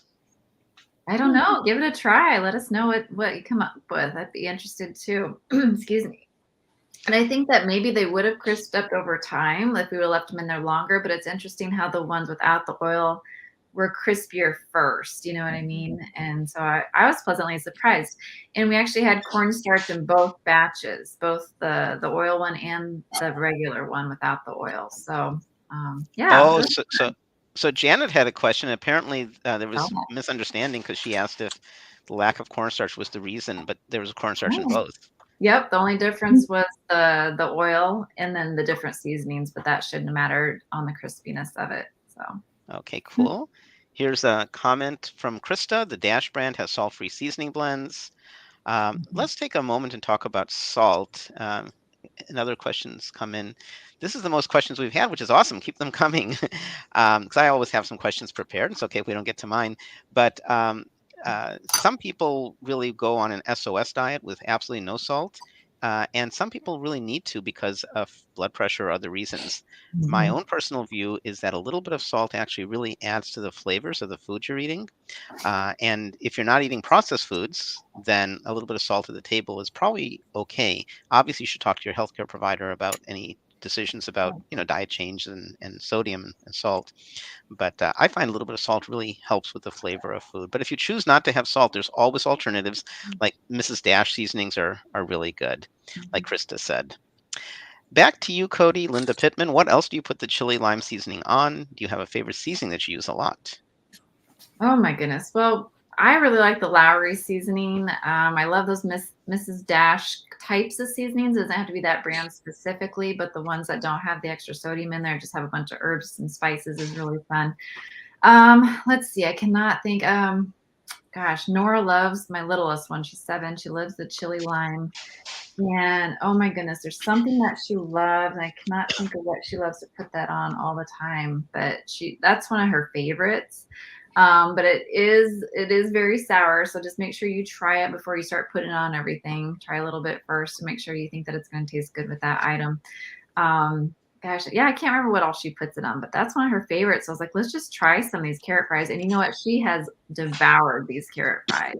Like, they don't even have to be hot. They're cold on the counter. And I'm like, let's warm these back up, crisp them back up. She's like, no, I like them cold, and just starts eating them. It's just hilarious. So, but it's just a fun one that I picked up, and she's just really latched onto that one for some reason. So. By the way, I have another question I'm about to bring up, but I wanted to mention if you look behind Cody to our left, her right, that I have that same air fryer, and it's really helpful. I know you have another air fryer as well.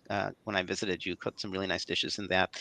So we've never had a show on air frying. Maybe we should at some point, but I find that appliance behind Cody really invaluable because it makes pizzas, it bakes, it's big, it makes toast. So I use it every day. It air fries really well. So. Do you need fancy appliances to eat well? No, but if you can afford it, it's nice to have something like that. There were a couple questions that related to my segment. Where do they go? The first recipe. So carrot halva, can you freeze it? Probably not, because I think if you freeze carrots, the texture will change. There's nothing wrong with it. This is my guess, is first of all, it won't last. It's very tasty and you'll gobble it up. But if you make the carrot halva and freeze it, I think when you defrost it, it's going to change the texture a bit and it won't taste as good. So I don't recommend it, but if you want to try it and find otherwise, let me know. I know my mom never would freeze it, and I never have either. And then there was a question also about there was a question from Kathy Sabo for me as well. Where would you use the seed or pod versus the powder? For example, cardamom or cumin. And why would you use the seed instead of the powder and vice versa? So it depends on what you're trying to get. So ideally, and I often don't have enough time for that, is I like to take cumin, for example, and I put it in a mortar and pestle and I grind it. But I tend not to do it that often. But when you do, you smell the flavors. I tell you where I use it. One of the episodes on tomatoes, I demonstrated my grandfather's favorite tomato salad, and it so much relies on cumin that I always take the time to grind it. You just get much more pungency. In terms of like cardamom, I like the pod. And once in a while, if I make chai, I don't do that often, but if I make chai, I use a favorite plant milk and I use cardamom pods and maybe a little bit of sweetener and, of course, tea, black tea or green tea.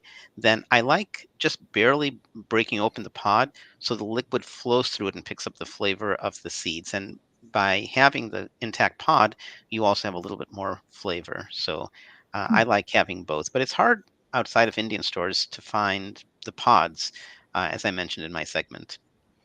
And finally, there was one question for Janin, but since she's not here, I'll take it because I talked about golden raisins as well.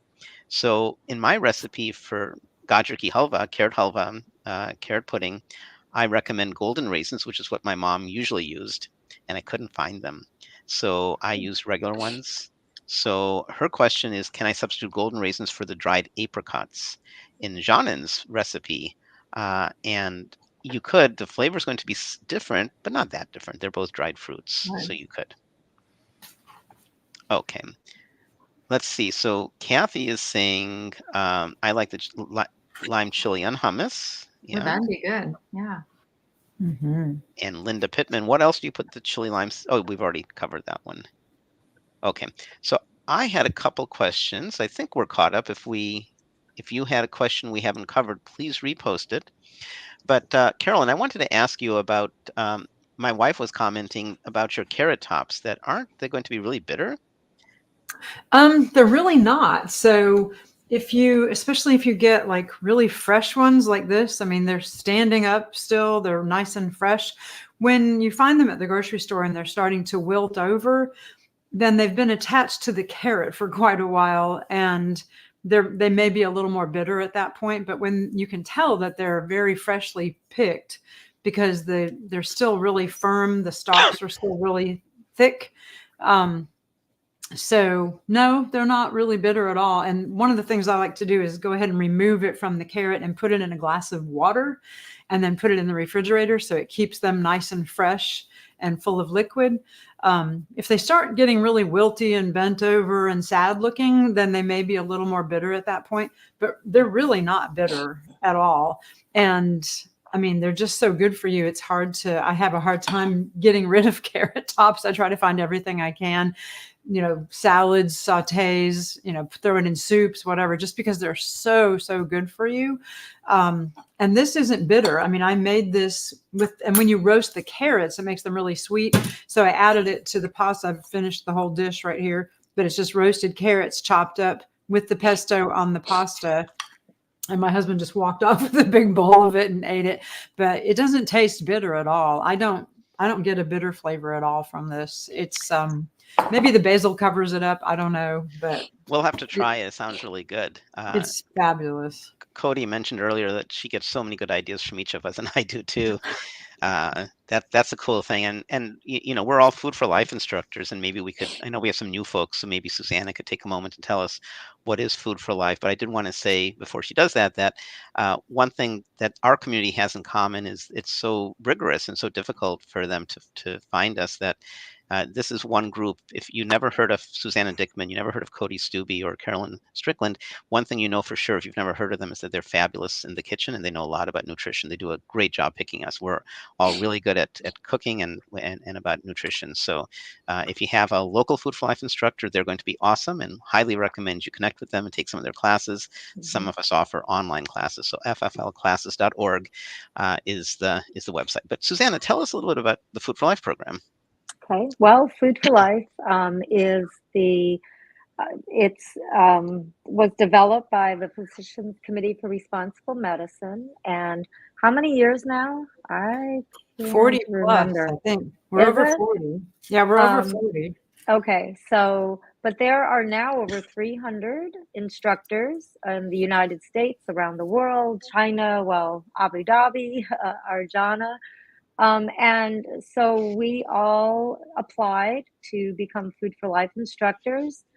Most of us were trained in person in Washington, D.C. by Dr. Barnard and his staff of dietitians and physicians and other staff. And that allowed us to become licensed and to be able to have the Food for Life program in each of our communities. I think, have they opened up already applications since? They just finished a round and have sent out letters accepting or not accepting people just last week, I think. Okay. But so the training since the pandemic has been available online, which is great. I mean, I love being able to go to DC though, and being in a room with like-minded people was just awesome. But if you're interested in working in your community to bring about the awareness of how food impacts our health, consider signing up one of these years to become a Food for Life instructor. I've been doing this for almost 10 years. In August, it'll be 10 years. And I'm just going to keep doing it until, who knows, it's just so enjoyable bringing this message to people. There's actually a few states they're specifically looking for instructors from. North Dakota, I think Wyoming, Montana. So if you're watching in North Dakota and want to apply, you have a higher chance of getting accepted into the program. And I misspoke a second ago. Physicians Committee is over 40 years old. The Food for Life program just turned 20. Okay. So, yeah.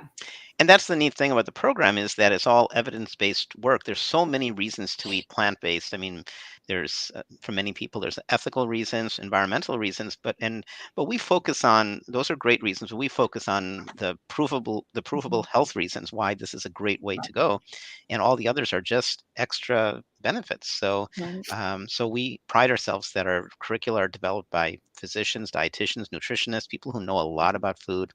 Dr. Barnard, who started the group, he's written so many books. Every single book is outstanding. I recommend you buy every one of them. And his new one that we're about to give away it just came out. He's on a book tour. I believe all his book tours are free. So if he shows up, he's on I can't remember what the cities are that are coming up, but if you get a chance to see Dr. Barnard, his presentations are always excellent. Well, let's get to a couple more questions, and let's do the drawing in a few minutes.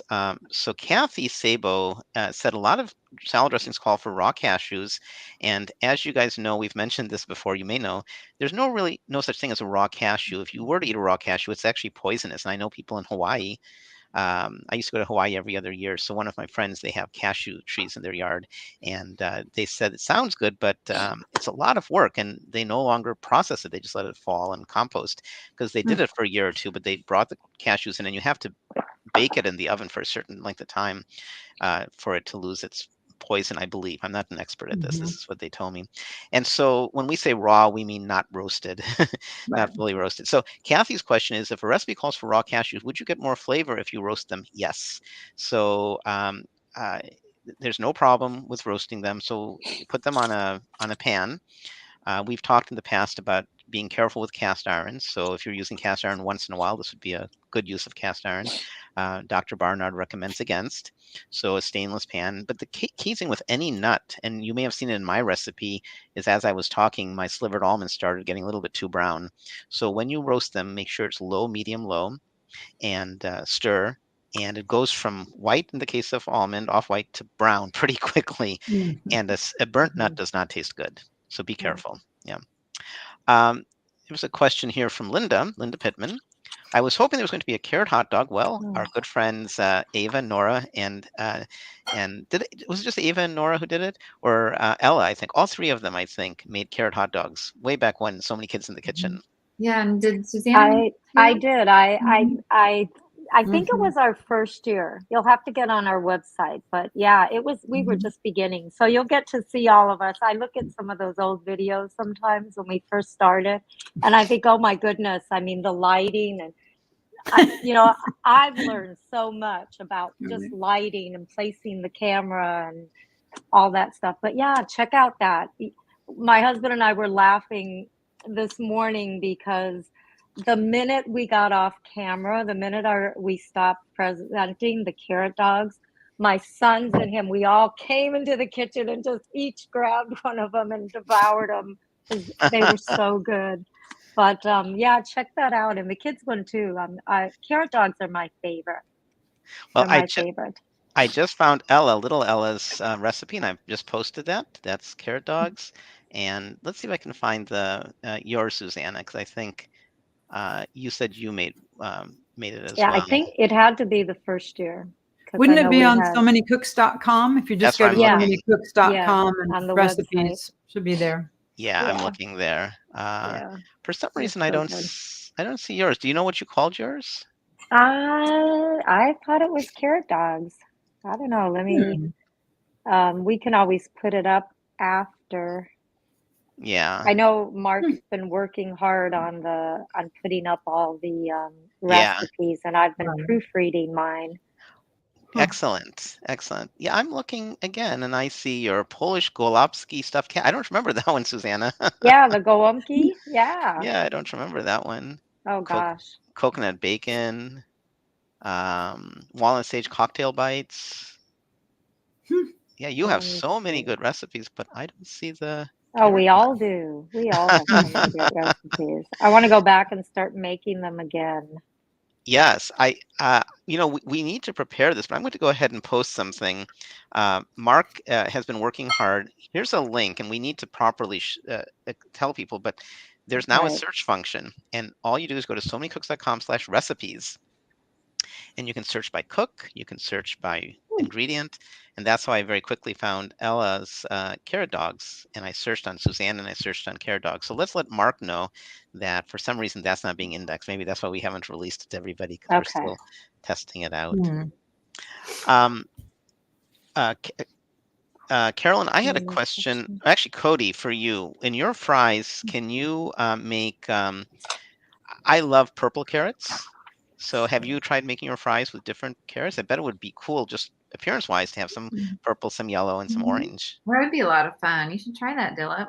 I should. Try it. Let me know how it turns out. Right. Sounds good. You know, these carrots taste different. Purple carrots to me have kind of a perfumey flavor, which is really neat. They Oh. have different flavor profiles. Nora picked up a package of rainbow carrots, so it has the regular orange, the purple, and then some like a yellow color. And so she's excited to plant those in our garden in the backyard this summer. So we'll definitely have to try that. Yeah. That's really nice. Suzanne, I had a question for you about silicone. So when you're making your muffins, Uh-huh. do you recommend silicone pans because they're so easy to clean, or no? You know, I do have a few, and I don't know. I've watched a couple of webinars, and I think one, and I can't remember the doctor's name. You guys will have to search it. Kathy Hester had a doctor that she interviewed, and she talked about the silicone pans that there was things that leached into the food. And Really? again, I don't know, you know, everybody has to research for themselves and make decisions for themselves. And I just started, I have some, but even with those I do use the parchment paper. But that's just my preference. I don't know. That's disappointing to So hear because I thought silicone was totally inert, which is you want cookware, which is inert. So right. And you know, again, that's my opinion, my what I heard, and I've just chosen to use the parchment paper. So okay, let me start. We can stick around for a few more minutes after we do the drawing, but let's do the drawing in case anybody needs to go. So Susanna, would you also list the winners when we draw? yes, And tell me how many people do we have? we have 11. 11. Excellent. Yes. Okay. So I'm going to use random.org. I'm a math teacher, so I could go on, which I won't for a while, and tell you why you can't get a truly random number on the computer. So it's a pseudo random number. So I'm going to use random.org and tell you what, I have an idea. Since we have 11 this time, let's give 3 prizes. Let's give 2 copies of Dr. Barnard's book. Does that sound good? Sounds great. So I will draw twice for Dr. Barnard's book and then a third time for the magazine. They're all good prizes, but we'd love to get the new book out. So I think people would really enjoy. I haven't seen it myself. I need to get it. So let's do 3 prizes. And if you win, please send an email, hopefully before we hang up, before we're done. You know how this old technology, these words stick around. We all have these now, right? These phones. So, but in the old days, we would literally hang up. So, um, let me go ahead and draw from 1 to 11. I'll tell you the first number I get. So the first number is, for the book, number 4. So who's number Okay. 4? Number 4 is Lucy Bell Scott. So Lucy, if you can comment here that you're here and that you will send an email to Dilip, D-I-L-I-P, at somanycooks.com. And Karen's the one who will actually get it to you. So Karen at somanycooks.com. Oh, and speaking of Karen, I wanted to also mention, that reminds me that Angelita was supposed to be on the show. Carolyn already mentioned this, and she didn't feel well. So we still have her recipe. And Karen also had an issue. She was looking forward to cooking with us, but was not able to. So hopefully she'll be back next time. So, yep, congratulations, Lucy. Let us know that you're here, because if you're not here, we'll draw again. So we'll give you a minute to please say that you're here and that you're going to be sending an email. And again, the email goes to Dilip at somanycooks.com and Karen at somanycooks.com. I've been having some email problems recently, so definitely send it to both. Okay. So we'll draw again, and for the second book, and then after that, if we don't hear from Lucy, we'll assume Lucy's not here. So Lucy, if you're here, please let us know. Okay, let's draw for the second book. So the second winner is, and if I draw 4 again, I'll pick another number. You don't get more than one prize. 8. So who's number 8? Okay. 8 is Shirley Ann Mooney. You know, this is nice because both of them are new this time. So Shirley Ann Mooney, let us know if you're here. So let me go ahead and type congratulations. Cool. Relations to Shirley and Lucy for the book. But you've got to let us know you're here. Okay, so you got to let us know, Shirley and Lucy, that you're here. And then if you don't let us know, we'll draw again. Okay, we'll give you guys another moment while we pick for the magazine. Okay, so let's do the giveaway for the magazine. Oh, good, Shirley's here. So Shirley, did you get the message that you would please send an email to Karen@SoManyCooks.com and Dilip@SoManyCooks.com? And then we need your address. Don't post it here. If we had a more ideal world, we'd say just post it here, but we don't have an ideal world. So send it to us by email. So congratulations, Shirley. We look forward to getting that to you, the book. And then let's draw for the magazine, Vegetarian Resource Group's excellent magazine. So the winner of that magazine is number 6. Who's number 6? Okay, number 6, and I hope I say it right. Hyacinth Henry. I'm not saying her name right. Hyacinth. Hyacinth. That's Hyacinth. Hyacinth Yes. Henry. So Hyacinth, I know you're at work, but Yes. you said you're trying to watch as much as you can. So Oh. let me say congratulations, Hyacinth. As I recall, you may have won this magazine in the past. I know you've won in the past. And if that's the case, we can extend your subscription if you'd like, but just email us and we'll figure things out. So Hyacinth, let us know you're here. Okay, so Hyacinth, you know the drill. Send an email to Dilip@SoManyCooks.com or Karen@SoManyCooks.com. And last chance for Lucy. Lucy, we'd love to get you your book, but in fairness, if we don't hear from you, we're going to draw again. We've heard from Shirley and Hyacinth. Okay, good. So I'm afraid that Lucy, we're going to assume that you're not here anymore. And let's draw again. So winner of the book is number 4, which we'll draw again. So number 9. Who's number 9? Number 9 is Kathy Sabo. Congratulations, Kathy. So I've jotted few quick notes, but Susanna will do a better job. So Kathy, congratulations. You had lots of good questions. So please email and we'll be glad to get you the new book. Do you guys know, is the book available or is it about to be available? No, it was released on the 26th of March, I think. It's available. Yeah. Yeah, he's on Yay, book tour Kathy. already. Yeah. So, yeah. Good. Yep, I'm glad that you're here. And yeah, and good to see you, Annette. Looks like you're new to the show. So thanks for finding our show. We'd love to hear, those of you who are new, how you found our show. And again, we apologize about the broadcasting. It was supposed to go to Facebook, several places in Facebook and YouTube and Twitter. And I remember once, like in November, it didn't go to YouTube, but did go to Facebook. And we've let folks know, and they've been looking into it, but we haven't resolved that. Philip, So let's, yeah. If I can just say, I looked it up, and so the carrot dogs are in our June 2020 show. It was our second show that we did, and so I'm sure Mark hasn't gotten to putting up all those recipes yet. But if you go on our website and click on the 2020 shows, you'll see June, and the recipe link is right underneath, so you'll be able to find them. So it's the June 2020 just show? an FYI. It was the June 2020 show. Yeah. Let me post that. So. Okay, so the June 2020 show. So, and you can go to SoManyCooks.com/shows, and then you can go to any month and see that. And as I said, we already have a search function, and it's still coming up and coming, so you can try that. All right, we can start to wrap up then. If anybody has any final questions. Okay, Hyacinth didn't see all the recipes. Okay, so hopefully you'll get to see them when you get home. I know you've been working, so I'm so glad you could fit us in your work day. Cody, Susanna, or Carolyn, do you have any questions or final comments?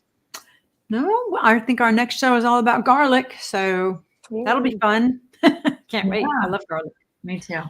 What are you thinking of making, Susanna? I'm gonna use black garlic, and I know I'm gonna make like a mayonnaise, and then another sauce. I'm gonna make two different sauces with black garlic. That'd be I'm delicious. so excited. I had never had it before, and I just found a huge container at Costco, and Yum. I love it. I really love it, so I'm excited. And black garlic is fermented garlic, right? Yes, Yeah. yes, fermented, so it's got so many more antioxidants and than white garlic, but it really has a unique taste. Mhm. You know what Really I good. bought last week? So we talk about limited fat, but once in a while, we're always 100% vegan, but once in a while, if there's a new vegan cheese, I'd like to try it. So I got this nut-based cheese, and it's black garlic, and it's quite Mm, good actually. yeah, It's I made in bet. Canada, and I can't remember the Uh-huh. brand. I think I sent a picture of it to you, Cody, and also to you, Carolyn, I think. So Oh, my whole family really liked it, and it's coated with black garlic on the outside. Mm. yum, yum, yum, yum. Carolyn, what are you thinking of making with garlic? Um, a garlic Alfredo sauce because I used to Mm, really, before I went plant based, love Alfredo sauce. It didn't really love me, but I used to really love Alfredo on pasta, and so I'm making a garlic Alfredo sauce. And Cody, what are you? I know you love garlic. I don't think I know anybody more than you who loves garlic. Well, I'm actually gonna go visit Tammy. So Tammy and I are gonna do a presentation together. We're thinking Excellent. about maybe some kind of pasta. I'm not real sure yet, so we're kind of still exploring our ideas. So I love when a couple of us get together. You've done that with Tammy once, and I've done it with you once, and with you and Carolyn once, and it's yeah. fabulous. I'll keep my fingers crossed, Susanna, that maybe you and I get to cook. Actually, you and I did ah, cook we together did. once, Yeah, we did. so I don't have to keep my fingers crossed anymore. So every single one of you, I mean, I just loved it. It was so cool. Carolyn, you and Cody, there was three of us, and Ava was there too, just before we Mhm. hopped on the cruise. That was really neat. Mhm. Oh, and Janet's saying her store doesn't have black garlic. Just did a search on the app. Um, Yeah, I don't so think mine does either. it'll be fun to learn about it. I bet you can make it because it's fermented. So you can probably ferment some garlic, I guess. I don't know anything about black garlic. I'm looking I'll forward have to it. a whole big history of it, so I'll put it Well, in the recipe notes. I won't go on and on about it, but it's excellent, excellent. exciting. And speaking of notes, we do have invite you to download our document, and now that Tammy changed what she's making, we'll have to update that, and we'll do that within a day or so, hopefully. Um, but you can go to somanycooks.com/shows in almost 4 years. So we've been doing this for almost 4 years. Next month will be our fourth Yeah. year. So that means we must have 47 shows out there, plus all the kids shows. And Wow. Cody, how many kids shows are there? There's a lot of those too, like every other month. That's right. That's right. I think last year we missed 1 month. And the next kids show is, I was going to say earlier, we were talking about pesto. My daughter makes the best pesto. So she's so excited Oh, about having the pesto show. I haven't told her yet what you told me, Cody, about it's going to probably be in May. So she was looking forward. She said, "Do we have to wait till May?" And that's fine. The show looks like we haven't announced yet. It'll probably be in May, and it's going to be a sauce show. And the adults, the cooks in the kitchen, have done a sauce show. I always love when the kids do it too, because their take on things is often quite different, mhm. and they're both good in different ways. So that's coming up, the kids show. We haven't published that yet. So garlic for us, and then we don't know what's coming after that. So anybody who has any ideas, send us a note on Facebook or YouTube or Twitter, or email any of us, first name at somanycooks.com. And if you have ideas of things you'd like us to do. Um, I had a couple ideas, but we haven't really gone beyond the garlic show, and we need to start thinking that we're usually 2 or 3 months in advance, so we can be thinking of some ideas. Mhm. Well, thanks everybody. Carolyn, Susanna, or Cody, any final thoughts? Well, just thanks for joining us. It's a lot of Yeah. fun. Yeah, it was really nice. All the recipes were great. All right. Then we'll see you guys in. Does anybody remember when the garlic show is? I guess I could bring it up. May Let's something. see. Yeah. Yeah. Let me check real quick. Let's And see. while she's checking, I have to give you a quick curious thing about garlic. Did you know that some people in India, for example, my mom never ate onions or garlic, And we can Really? talk more about why next month if you're Huh. interested. But there are people. Part of it has to do with that you have to kill the whole plant. And from a Jain, my mom was into Jain. It's the world's oldest religion. The idea is nonviolence at all cost. So you don't want to kill the plant, is what Jains would argue. That's one reason. And there's other reasons too. Cool. So, but Well, I like garlic.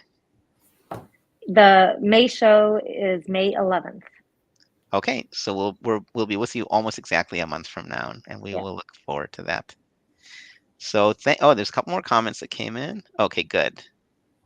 So enjoy work, Hyacinth, and thank you so much, Kathy. And we look forward to your emails to let us know where to send your prizes to, and we will see you next month. All right. Bye. Bye. So many cooks in the kitchen, so many recipes to share. So many cooks in the kitchen with meals for you to prepare. We've got fruits and grains, veggies and beans, more healthy food than you've ever seen. So many cooks in the kitchen, plant-based meals to prepare. So many cooks in the kitchen with ideas we're happy to share.